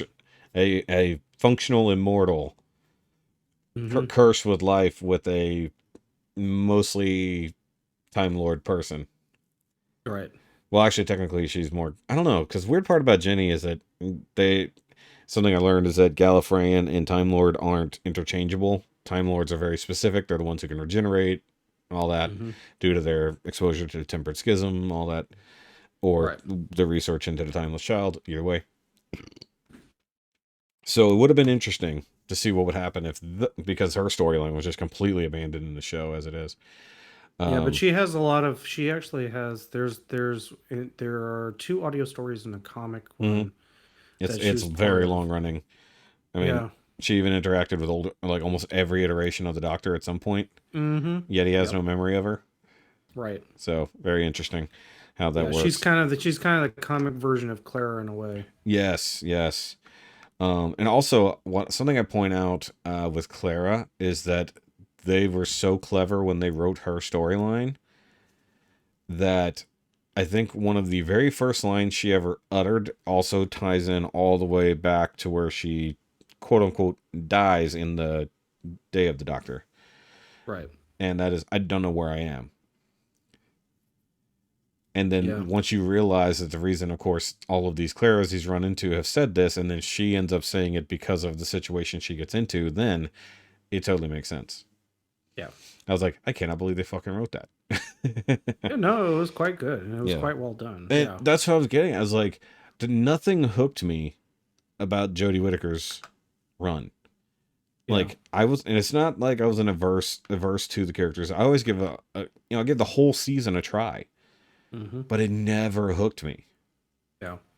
And it's like, I think it was the writing. I mean, like, you had good characters, you had interesting situations, new things brought up. I'm like, okay, what's going on with the Doctor? Okay, now we run into this weird temporal thief dude, that comes back here and there. We go over interesting issues that have happened before. We somehow get a Dalek back again.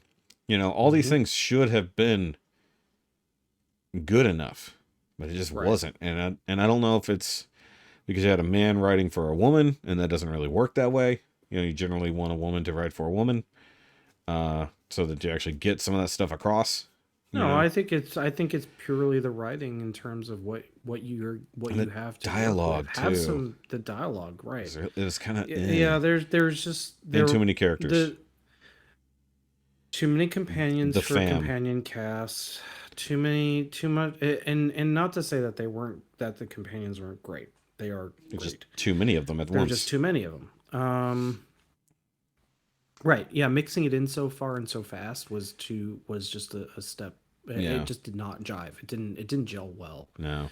But yeah, no. That's to answer your question. But like, otherwise, like media wise, I did get a chance to watch Thor: Love and Thunder, and this will start also a segment I will call "Shoki was right." Best segment ever. Please, if you get a chance, I will tell you, go watch the movie if you feel like you have a need to be completely annoyed, and then go watch Shoki's review of it, and you will find yourself in complete agreement.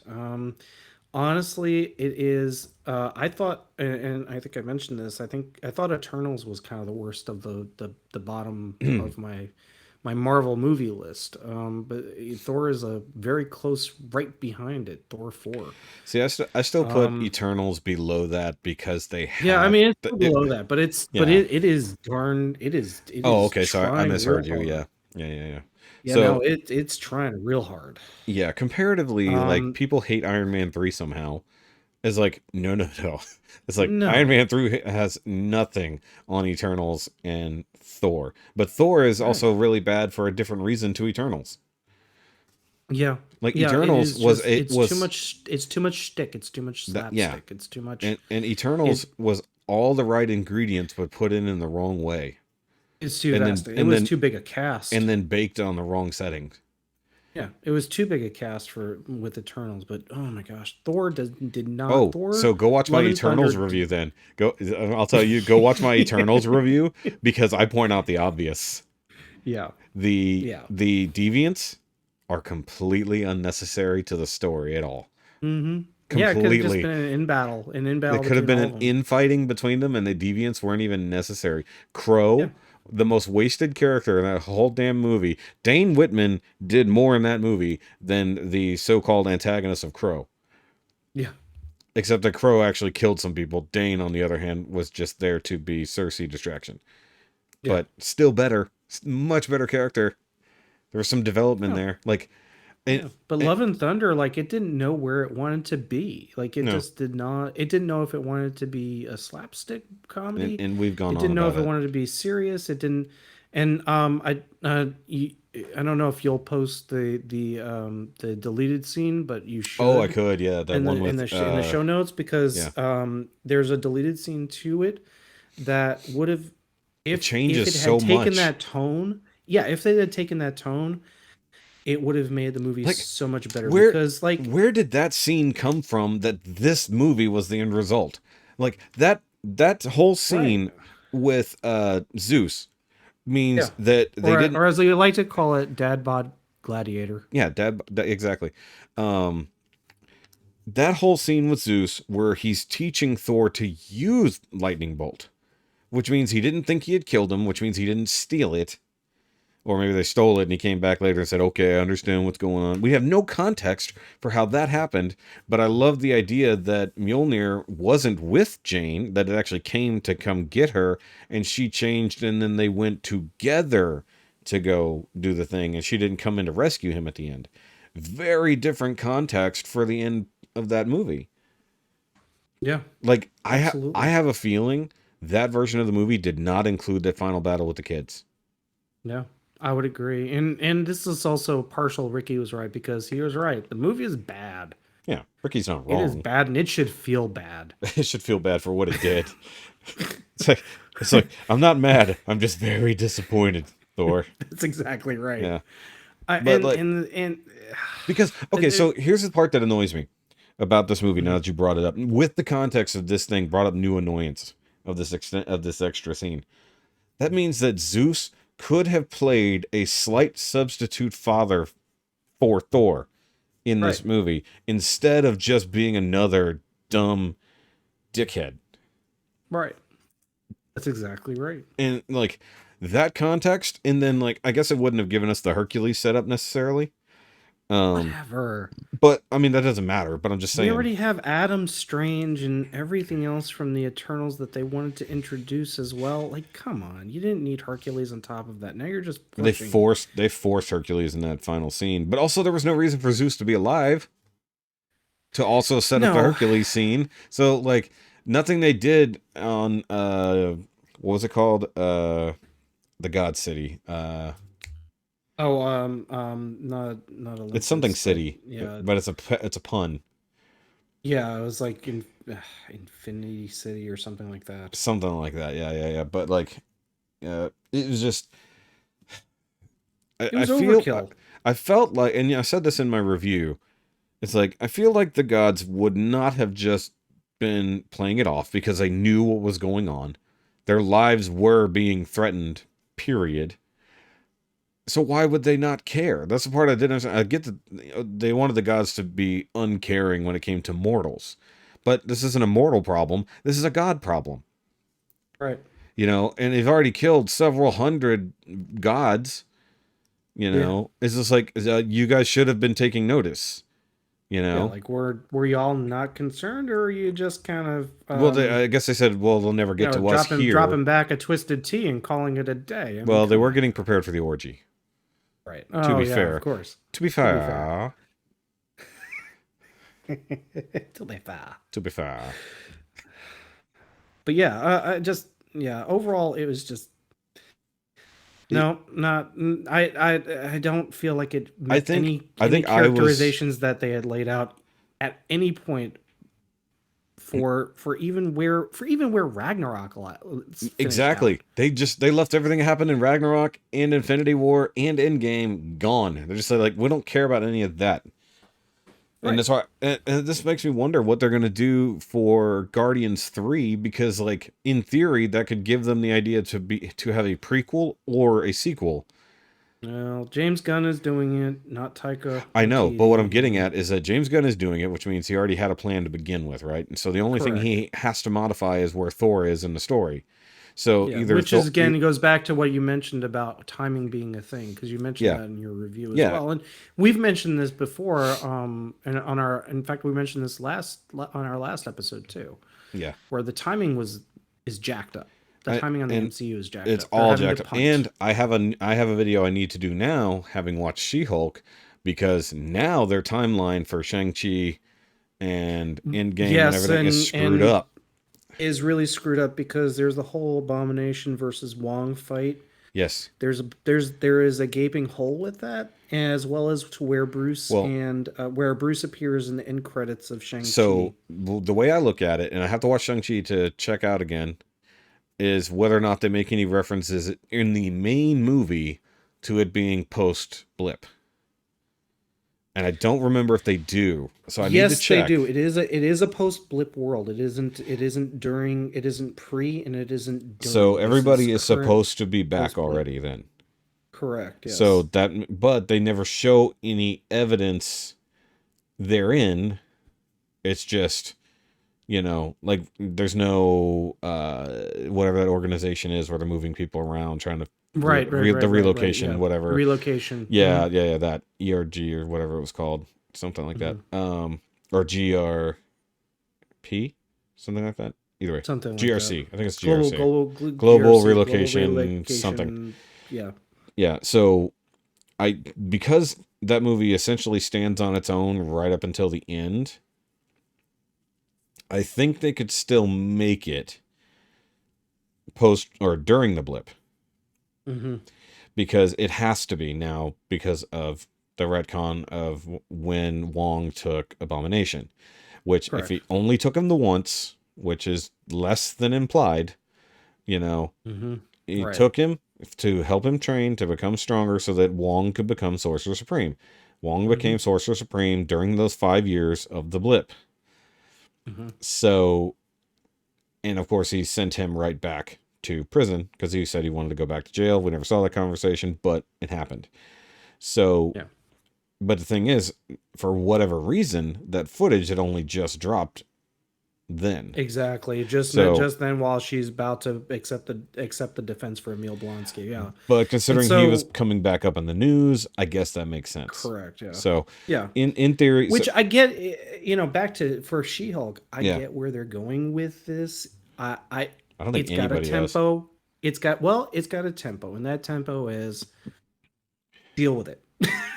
That is literally the tempo show. Of it. This is literally the show for fun. We're watching it to create a sitcom. It's a sitcom. It's a legal sitcom, and the thing is, sitcom. But here's the funny part: people are so mad that it's a legal sitcom. But you know what they told you this was going to be? A legal sitcom. It's like every single week just bleeds into the situation for the next. It's like we get the setup for what's happening next week in the newest episode or the current episode, and then we deal with it generally throughout that. But then there's some leftover stuff always going in the background. Like we don't know what's going to happen with Blonsky. She's still working on some of his stuff. If you look at her to-do list in this previous episode.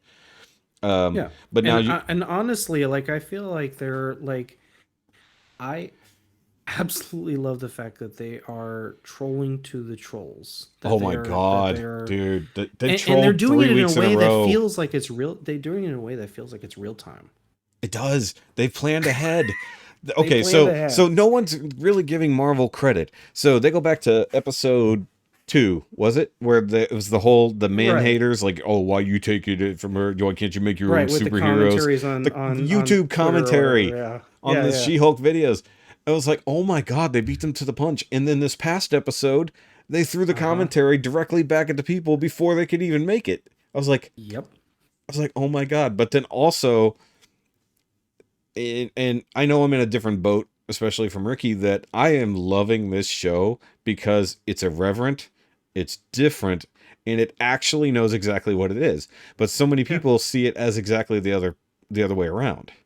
Yeah. It's like, no. Does it meet the spirit of where the character was in the comics? Yes, for certain parts of the run. Yeah. Part of it, yeah. But it doesn't for all of it, which again, this is where, depending upon your perspective, you know, I hate to be the Obi-Wan of it all, but you know, from a certain point of view, yeah, it works for whatever you're looking for. But and overall, it is literally this show of it's literally a show of, you know what it is. This is you wanted this, but you know what it is. But you know what it is though. It's a comedy that serious stuff is happening around. Yeah. So this is the thing. This is the in between with the setup. But in the meantime, like what's happening directly with Jen is not supposed to be as important as what's happening around Jen.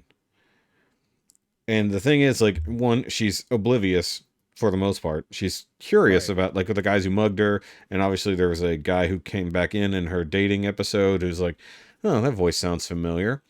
And there was one particular Wrecking Crew member, we never saw his face, is also interested if anything could pierce her skin. Right. So we don't know who's doing that. We don't know who's in control of the Wrecking Crew. We don't know how or why Titania is being a douche nozzle on the other side to where she wants, or Titania, however you want to say her name. I'll find the article, but I did read an article that was actually kind of a direct. It's in the comics. To a degree. It's not just in the comics, but it's also kind of a nod to Stan Lee and his biggest fear about copyright. Oh, copywriting. Copyrights. Yeah. So that was okay. So anyone starting episode, what was it, 4 this past week or 5? Yeah, this episode 4 is the final one, right? This is episode 5. 4. Yeah. Yeah. Okay. Or is it? No. I thought it was episode 4. It's episode 4 because it's the last one that everyone got to see prematurely. Correct.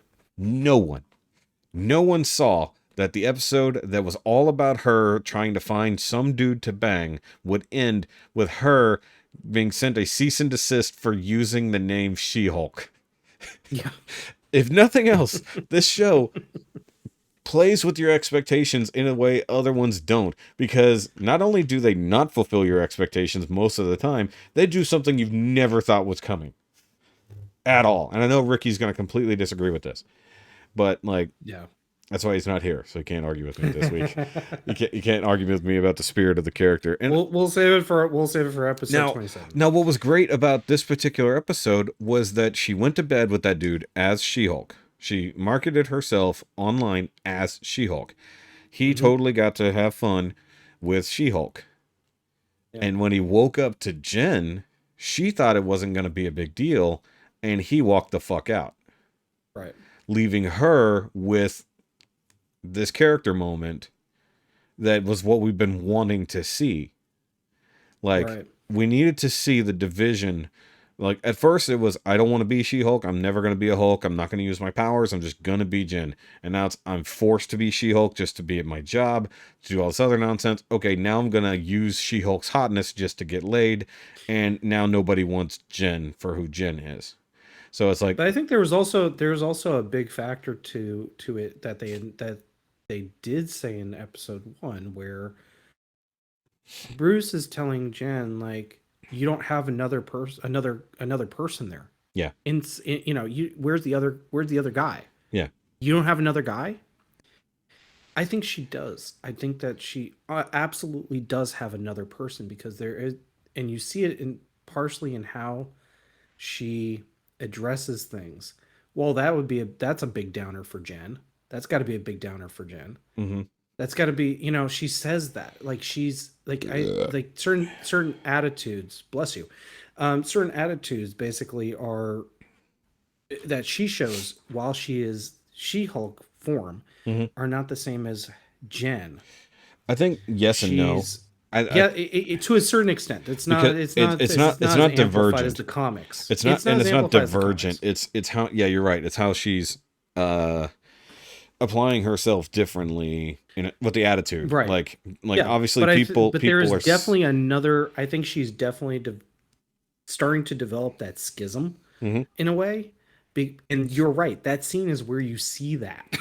Yeah, because she just literally Because she's said like, this guy yeah, couldn't even bear to look at me or bother to right, put his shoes on to leave. He couldn't get out of here fast enough. Not that, you know, Tatiana is an unattractive girl in any way, shape, or form. I mean, she's literally not She-Hulk, but, you know, I wouldn't be mad. I'd be confused. But that's also on her for not giving the pre-warning for that. Like, it's like, you know, it's like, right, it's almost like she needs a dual, and maybe we'll see this, dual profile.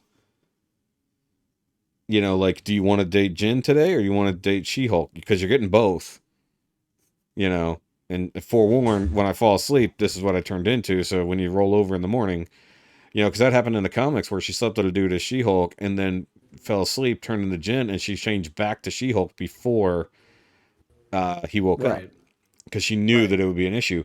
But in a way, what I think would be funny is that they make a commentary on this.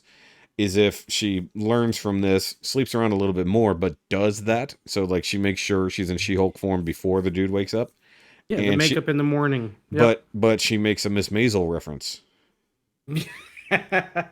I want her to be self-aware enough to make the Miss Maisel reference.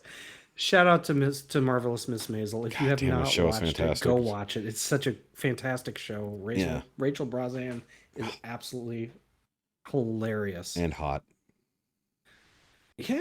and hot. And what other show are you going to get Lisa Simpson actually doing an actual acting role? Explain. Have you not realized? Or I'm sorry. Actually, let's see. Is it Lisa or is it Bart's voice? Neither. Oh no. As Lisa is Yeardley Smith. is Yearly Smith, but it is hold on, bringing up the cast list. Marvelous Ms. Maisel is let's see, Alex Borstein. Which is, Alex plays I mean, I know who she is, but I didn't know she was on The Simpsons for some reason. she is Marge? Borstein. Yeah, I definitely never knew she was on The One of the Simpsons. voices. Not Marge. No. Not Patty or Selma, although I could see that, but she'd have to really gravel her Yeah, voice. she's done voices before. Because I know Alex. She's on Borstein Family Guy. from Mad She was TV. on Family Guy. Yeah, I'm gonna have to go back. See, you were too. I was too aggressive. Yep. You were. Family Guy. Sorry. Yeah, you were too cocksure. That's what it was. Yep. You're like, it's fucking Simpsons. I'm like, no, you're fucking wrong, buddy. Sorry. Yeah, take it back. Lois Griffin. Oh, she's Lois. That makes sense. She's Lois. Yes, definitely doesn't look like My Lois. bad. Dude, okay, Nope. so Yeah, Susie Meyerson. Susie Meyerson, yes. Now I got it. See, brain Dude, fart cleared. Seriously, if you have Amazon and you're not watching Marvelous Miss Maisel, you need to. The only thing that's hard to get used to is them knowing each other's lines as they're having a conversation. That's how they can talk so fast and have the perfect witty retort with zero pausing. It's like nobody is this quick-witted. It's also a Amy Sherman Palladino show. Sure. Gilmore Girls. Yeah. I know. Gilmore Girls. It's pure. Makes every sense. show that she and her husband write, Amy and Daniel, it is Gilmore speak. Mm, And we are a Gilmore house. I got you. I've actually been to the pop-up Luke's Diner in DC when they had it, purely to get a shirt for my wife. I'm just gonna go over here. But either way, no, that show is fantastic. All right. What else you been watching? The other did you was get Lord of the actually Rings? I did. I have watched Lord of the Rings. Okay, good. I have tried to suggest it to everybody that I can because it is just a beautiful show. It better be. Is it worth? Is it worth the? Is it worth the Bezos money that went into it? Is it worth my I think it will packages? be. I think it is. It feels literally like you're watching movies There every episode. was some slight wonky CG in this past episode. Like, it was just like, Yeah. you paid money for that? Like, I watched that. I was like, okay, I know more. Oh, oh God, what moment was it? Damn it. It was a specific standout moment. And I was like, whoa. Like, yeah, you guys, what happened there? I will say that the first 2 episodes are kind of a slog. The third episode finally like making some headway. Like I said, oh, okay, this is the direction we're going. Then it made goodness, the whole orc stuff going on in the Southlands, and then now the stories are sort of kind of coming together. And my biggest thing about this show is we are seeing places we've never seen on screen. Yeah. And I'm all about it. I was like, thank God we're not retreading it. Like remember the Shire? Wink, wink. Remember Rivendell? Yeah. Remember Gondor? Any of these places? It's like they don't have to go there because those places aren't necessarily important yet. Right. And I mean, we get to what is the name of the island? That where Galadriel ended up. Oh, jeez. Yeah, but it's that whole blessed island more or less. And now, dude, seriously, I'm getting really sick of this elven racism, man. I'm getting tired of humans hating elves like this. It's like, I don't care what happened before. That's some bullshit. No, it is funny though. I'm like, everywhere they go, the elves definitely have problems, and now Galadriel having issues on this island that she has no concept that this is how they feel when she gets there. She's like, right. And then that queen is like, bitch, you're here, you're staying. If you try to leave, we're gonna fucking kill you. And she's like, but we gave you this island. The fuck you did. We paid for it in blood. And like, Numenor. Numenor, yeah. Isn't Thank that where Aragorn's technically from? So Aragorn's lineage. Well, yes, because of Isildur. Gone from it because of Isildur is but Isildur actually originated from Numenor. But remember, this is not to spoil it because we know what happens at the beginning of the Lord of the Rings. Yeah, we know where it goes. Yeah. So we know what happens to Isildur, ultimately, but he actually founds Gondor. Yeah, so Gondor doesn't exist because Isildur's not there. Numenor looks so much like Gondor with the white tree, the giant white cliffs of the city. Isildur actually takes a seed from the tree of Numenor with him, and that ends up being the tree of Gondor. The king's tree, which reminded me of Game of Thrones. I was like, oh yeah, it's like weirwood, but not. Yeah, so it's all relational, and this is where. I made mention of this as we were discussing in chat. I feel like we know where this is going. We know what the spoilers are. We know where all of this is going to lead. We just don't know exactly what happens in this chunk of the story. Yeah, and they're taking liberties. They are taking some liberties. There are some original characters that we're not part of. Yeah. All the places though are actually part of Tolkien's lore. And those are all correct. And I like the map. I like that we move around the map. Yes, and the thing about it is like, it's keeping me involved. It's keeping me invested. Yeah, and I love that. I love that. Even with that, even if it had bad set design. Yeah. The writing and the pacing of it all is keeping me in. So it's keeping me invested in it. So let me ask you this: when the elves got to the Greylands, or whatever I called it, and the ship was going into the light. Right. Was that creepy to you?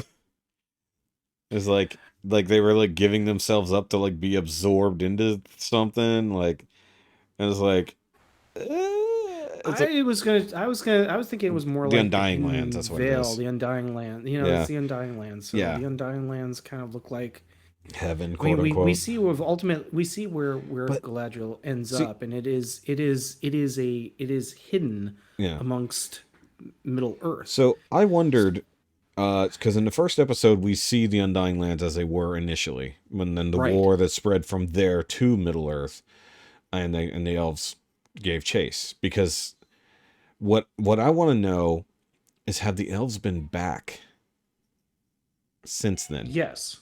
Yes, there are. In fact, they did say that there were elves that are there. No, I'm saying have any elves that have gone to Middle Earth gone back to the Undying Lands and then came back to Middle Earth, like, or is it a one-way trip? Historically, yes. Okay, because I was wondering, it was so like, in the history, apparently, yes. who would choose to leave was like because everybody else was so desperate to go back that they basically left. They threw Galadriel under the bus in that first episode. Right. No, Yeah. apparently there is precedence for that. Yeah. Oh, and apparently, it was slightly spoiled for me who the guy is, and I guess I sort of covered it in this past episode. The guy who rescued her out of the ocean and is now with her, who that might be in the future. Right. No spoilers here, but wink, wink, nudge, nudge. Right.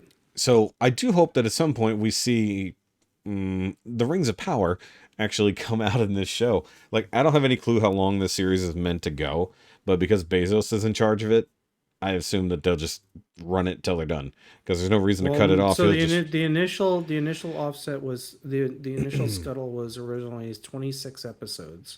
That's it. And then that's changed to however long Jeff wants to watch it.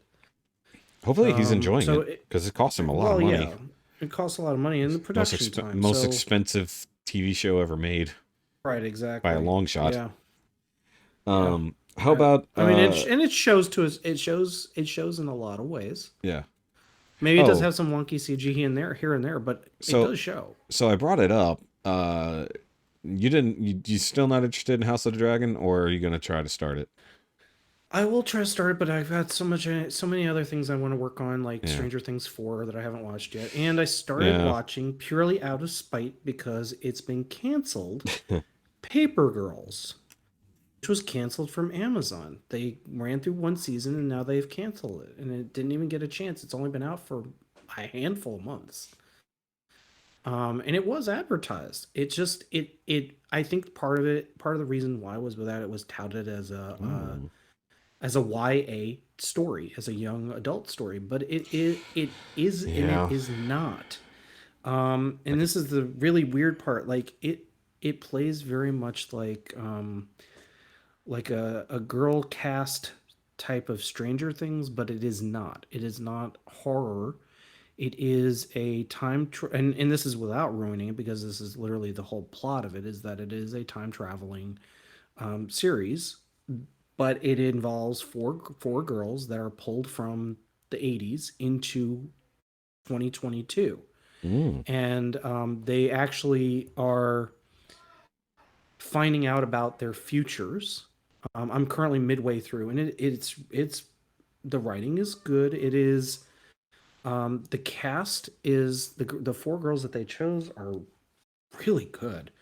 And it has, for some reason, Ali Wong, who does not look like Ali Wong, and she plays her character very, very well.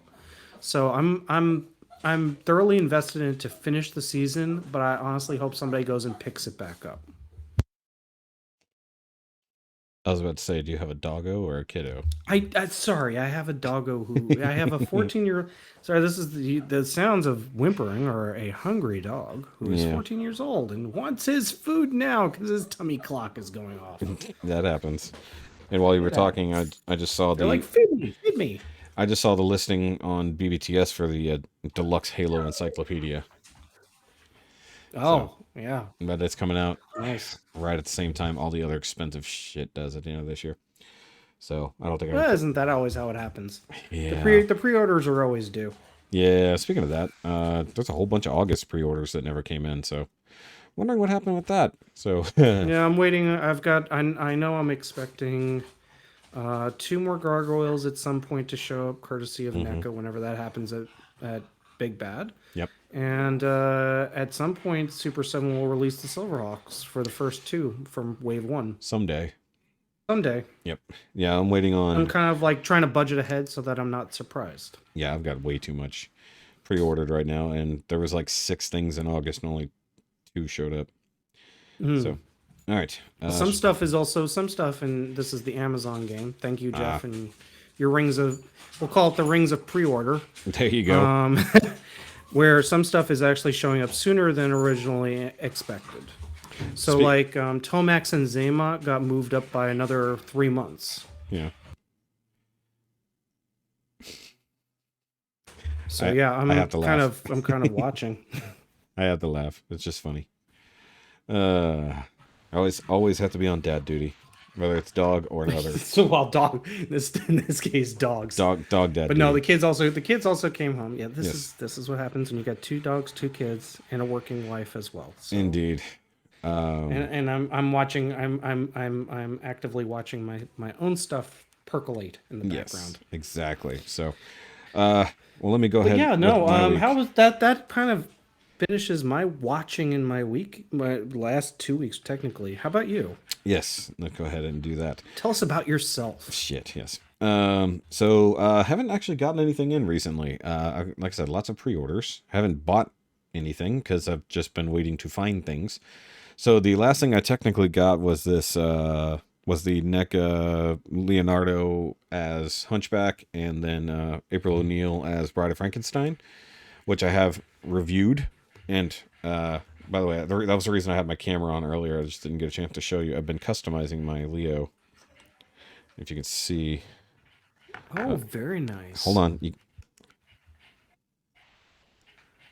Yeah. Oh, I gave him that. Yeah. So, and I'm working on yeah, and I'm working on other details.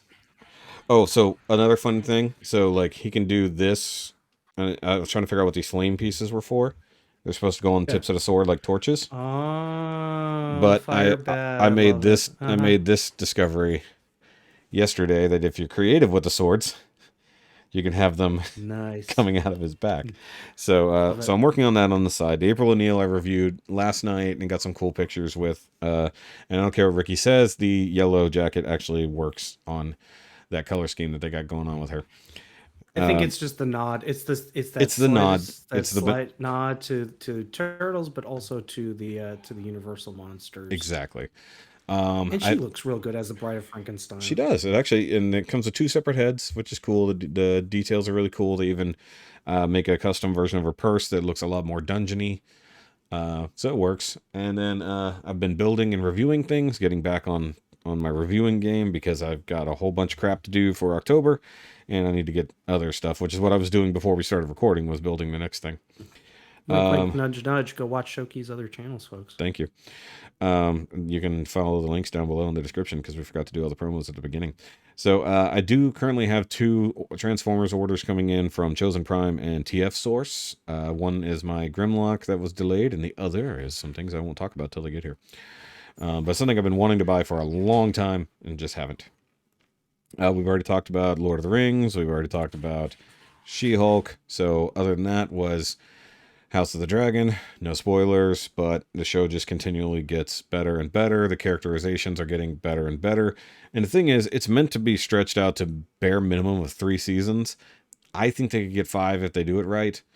And it's not, even though it's a quote-unquote short story, there's so much crap that happens. A whole lot of characters involved, and some characters aren't even born yet.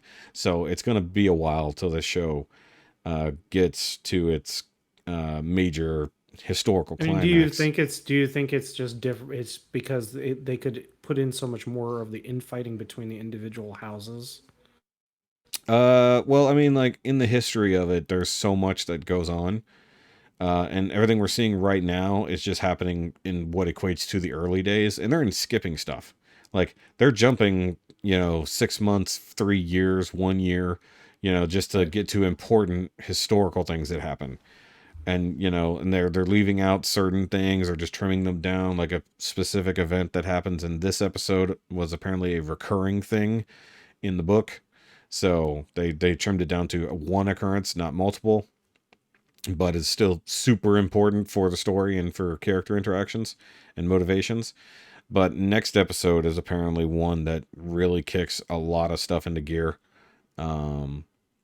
Like specific people dying, other people moving some pieces around, other people doing certain things that change everything forever, that kind of stuff. So these are like major events. Like if you think what happened in Game of Thrones was important to the history of Westeros, no.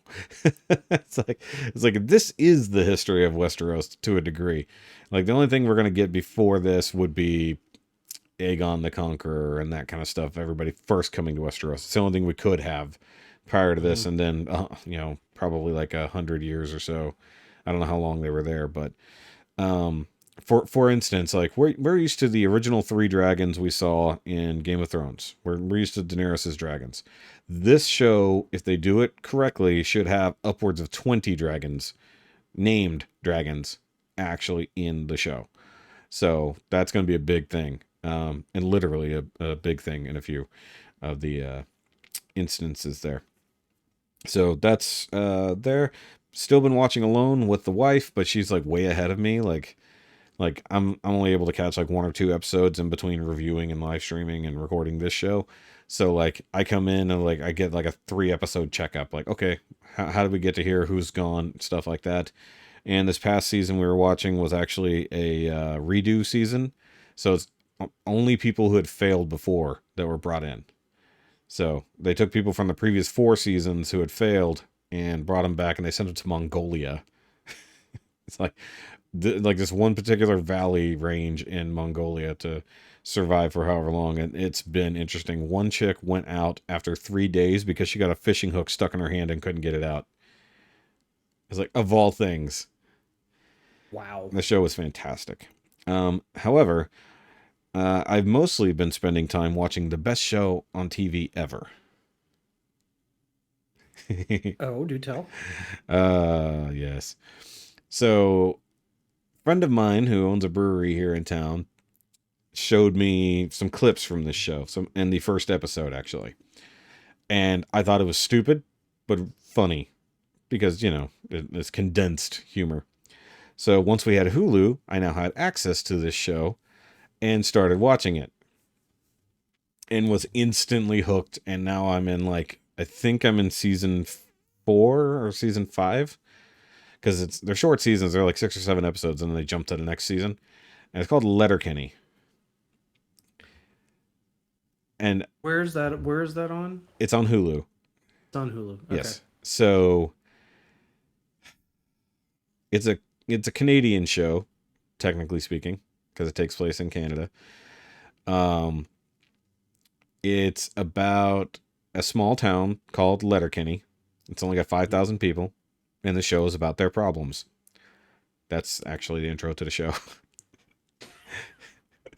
So does it feel like It's Always Sunny in Philadelphia? It does have it does. Its own beat. It has the feel of the tight central characters and then the constant recurring characters or secondary characters.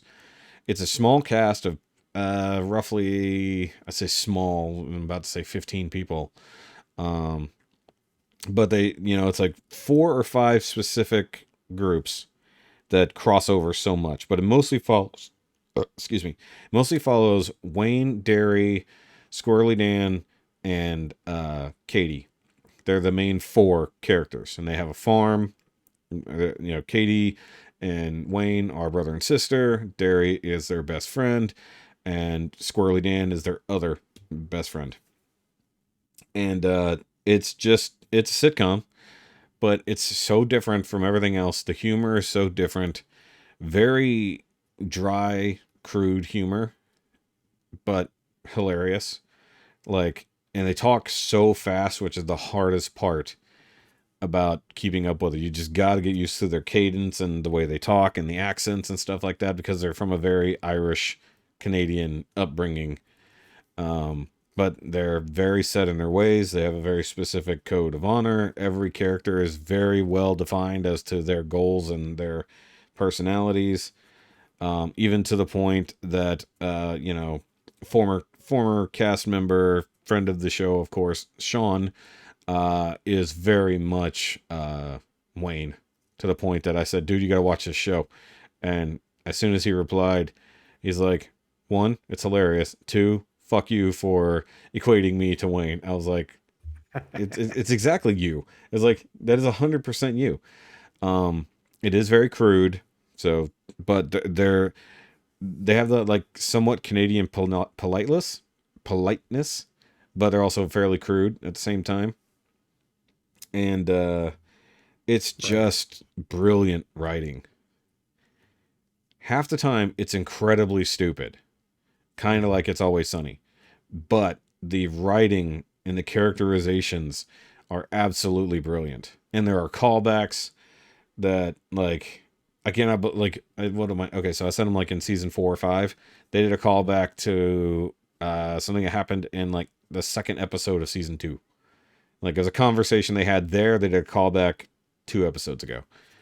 And like I think the 2 lead characters, definitely Wayne himself is one of the head writers of the show. So he's the main character, head writer, and producer. So like it's his show, whether it's based on anything in particular, but it's funny. Don't watch it with your kids, I would say, because they do curse a lot. They do get into some situations.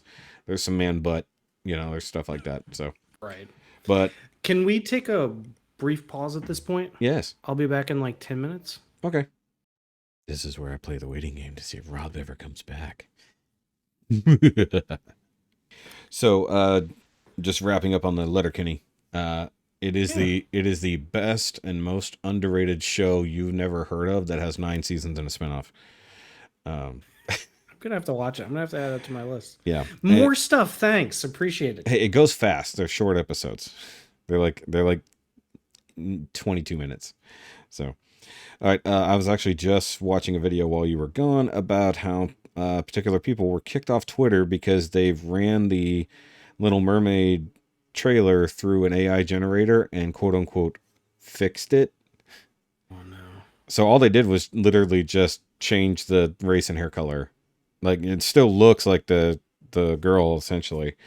But they just said, okay, well, let's see if the computer could do it or not.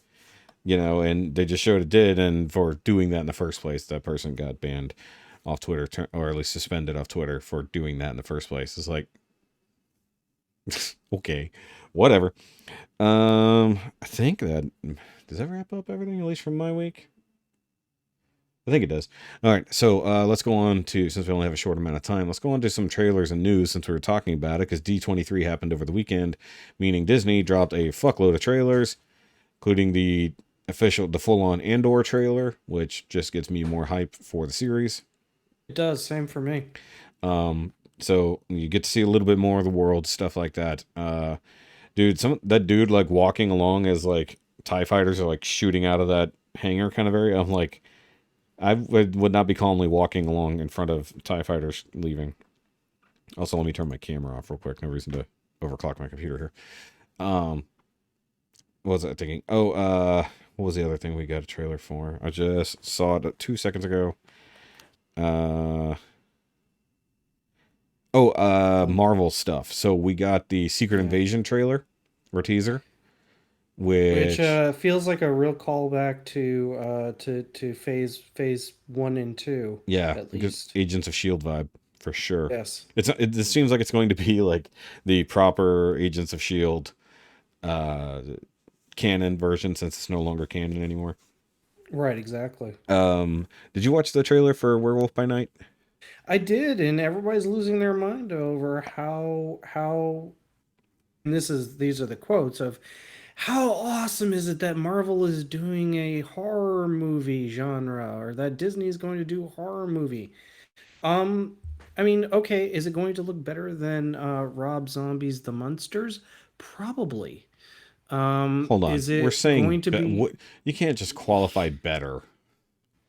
Well, here's the thing. It's going to have CGI werewolf.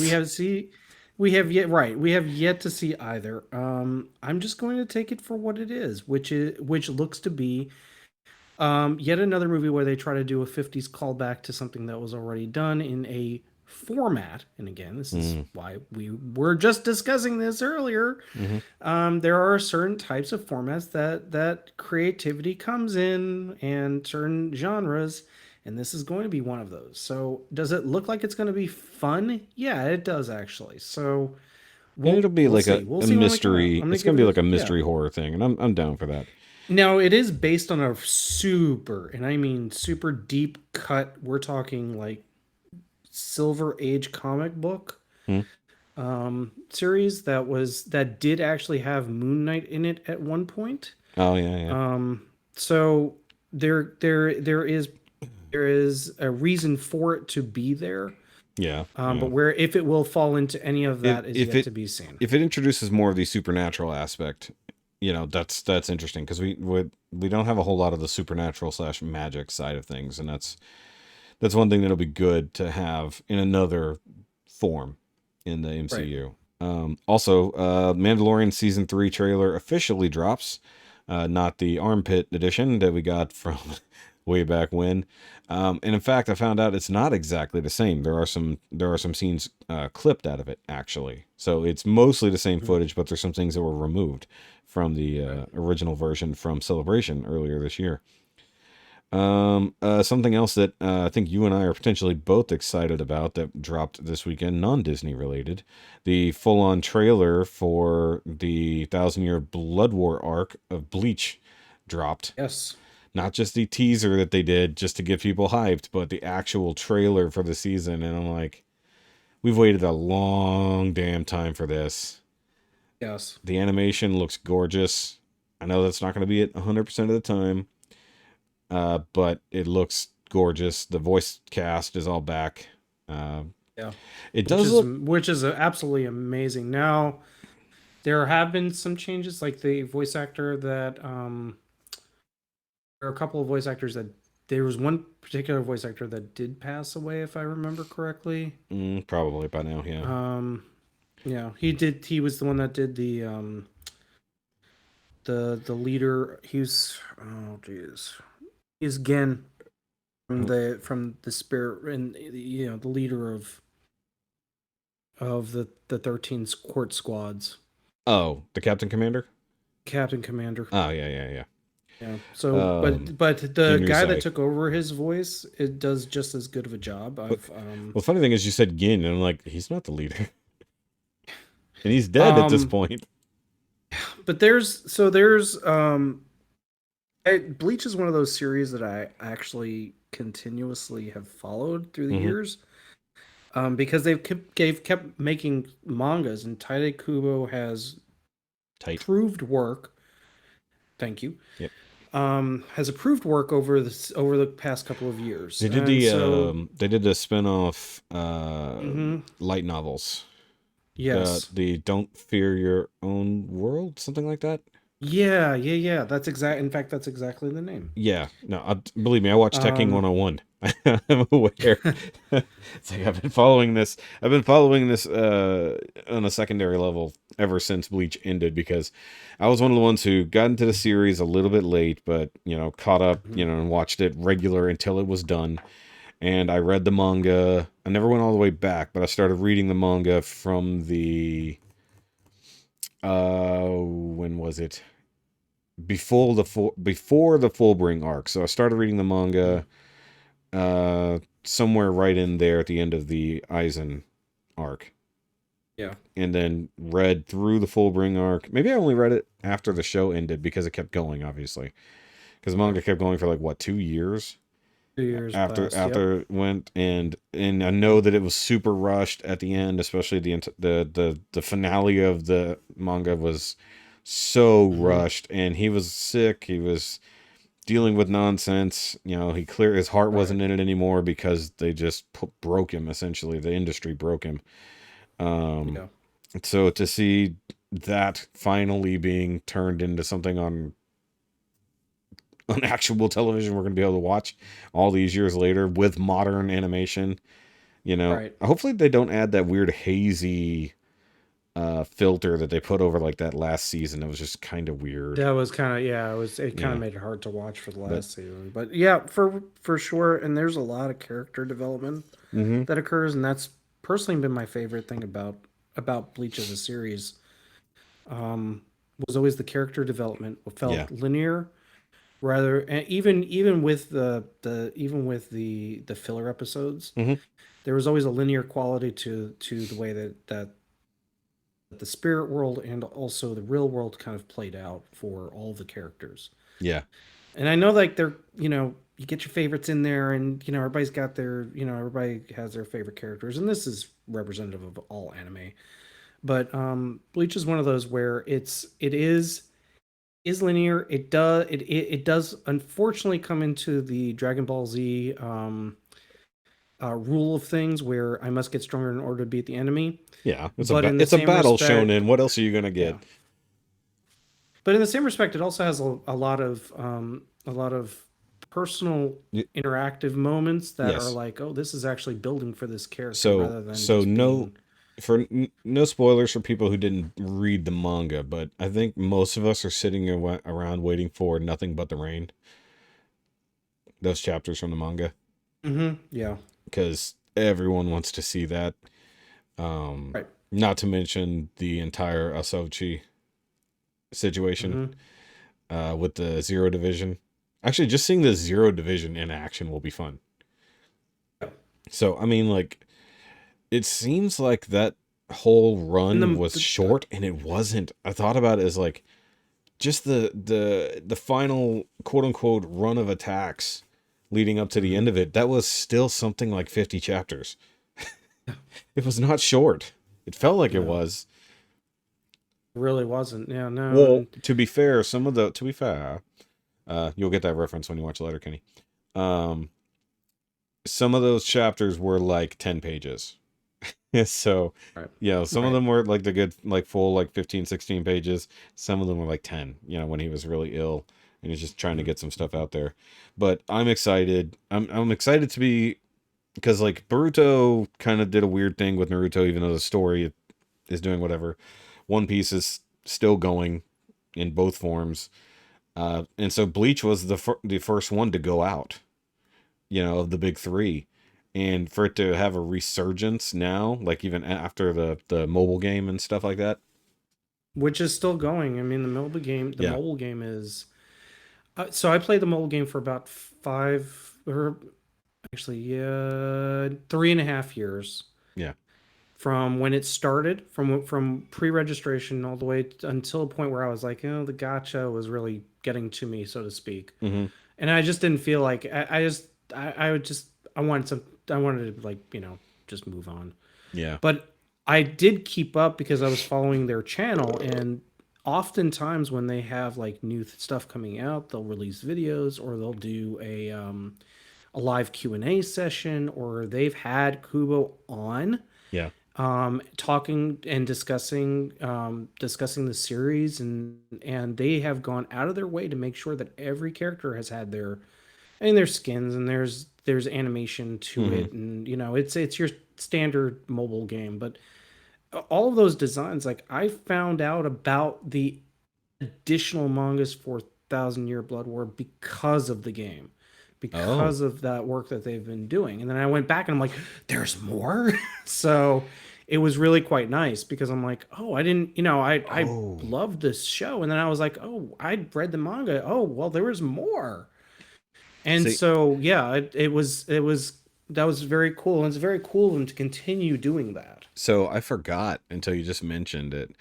Um, there's been the sequel series that was just the short run sequel series that was kind of setting up to be a new thing in the Mm. manga, and I don't think it's continued from what I've seen, but I hope it does.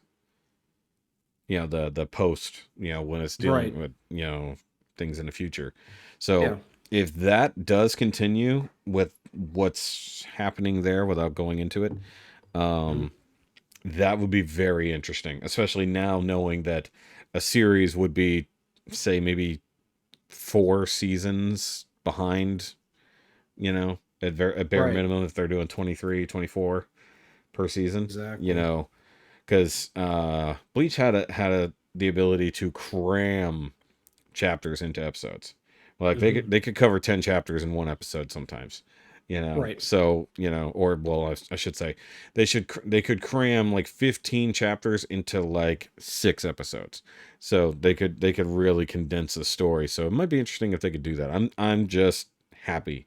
I was like, I It want definitely this. looks like they got the same studio artists to come back and do the work for the movie. Yeah. So it's very Yeah. exciting, Yeah. definitely. So fun times to get new Bleach content. And a lot of people gave up on Bleach, especially near the end. You know, I know Joe KW hates Bleach at this point. Unfortunately, I was like, oh, but it was so Mm, good. It I was think like, part of it is the burnout. There's yeah. so, again, this is where there's so much content Well, out there, they ended and on the Fullbringer arc. right, You know, it was satisfactory, but not at the same time. not yeah, You know, even though they changed a few things there, they always alter some things in animation. I mean, nothing's right. gonna live up to the Eisen arc, like until you get to the thousand year Blood War. Like, you can't But do it otherwise. the thing I love about the Thousand Year Blood War is that it is again a linear thing rather than being like an alternaverse or anything of that nature Mm-hmm. where they're it's not going there are certain series, and I think you'll agree, where it's like, oh, where'd they get this continuity from, or why is this the thing, like Full Metal Alchemist is a perfect example Yes, between Full Metal Alchemist original run and Brotherhood, or which I love both. right, and or Evangelion, where you have literally Yeah, different versions how of many? everything that gets released. That may as well be a multiverse. It's like, we're Pretty just not. much We're gonna do it this a is little different this it time. really is multiverse, yeah. Yeah. So, and that's So such a hefty story. I haven't bothered but personally. I think burnout is part of it, that some people kind of fell away, and but it Yeah, is very nice again to get new content that actually feels like it's part of the original storyline and that's following along, and it it's matches to the going, manga.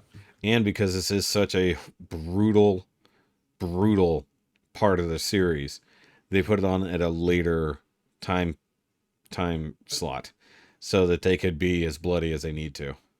Yeah, warning, you may weep. Yeah, it's a It's sad got story. some oof moments in there There's for definitely sure. some oof moments for sure, without spoiling things, because now, but the good thing is I get to relive things that I remember and be reminded of things I've forgotten. Yeah. But I do want to see, well, I want to see a lot of things, but just off the top of my head, I do want to see the old Kenpachi training with the current Kenpachi. Mm-hmm. That's Yeah, going to be a hell of an episode. it is. Yes. So, but guys, we're gonna leave it at that because Rob has to go do dad duty as usual, and it's Sorry, but I'm still fine. here. It's fine. It's fine. We got Made plenty. it We got through, but plenty of good conversation. Yeah, you're only your third episode. You made it all the way through. Except, I mean, you did have to take a 10-minute break technically, but it is what it is. yeah, it is what it is. All right. So, guys, of course, give us a like and a subscribe if you're here on YouTube's. If you're not following us on any other podcast platforms, please do. If on Spotify or Apple, leave us a rating, 5 stars and whatnot, and leave comments wherever it is you are. If you want to just ask us questions or just feed into some algorithms like you can on YouTube. If you want to send us some longer form stuff, you can do so at NowYouMadeItAwkwardMail@gmail.com. And of course, I am Shoky. You can follow me as Shoky and all the Shoky related things in the description down below. Rikki is not here on this episode. He was working, unfortunately, but you can follow his work on Nerd Rage Radio's Facebook, where he does the promo videos for their podcast, and on Friday nights on the Realm Collector channel. You can catch him on the Realm Hatton Project Being Noisy over there.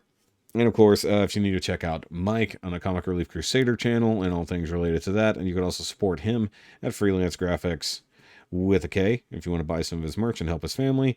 And they are still trying to raise money to get a new place to live. And he did say that he will be coming on sometime soon. So as soon as we have a Sunday availability, which actually won't even this next coming week because it will be my dad's birthday. So fun times.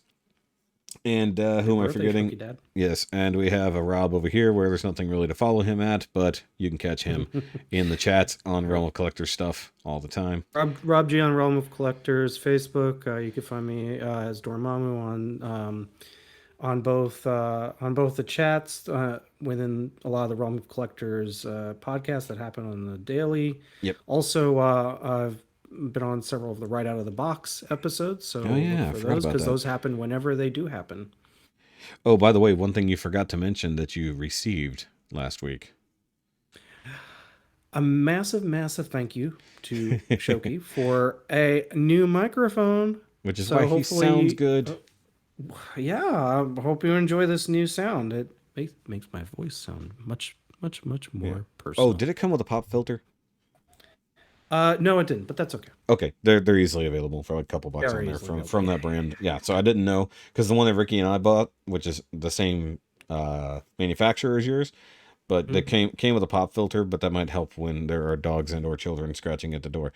But either way, guys. So we will catch you next time. Okay, bye. Nice and bye, guys. Trampled all over my bye. Oh! You fucker.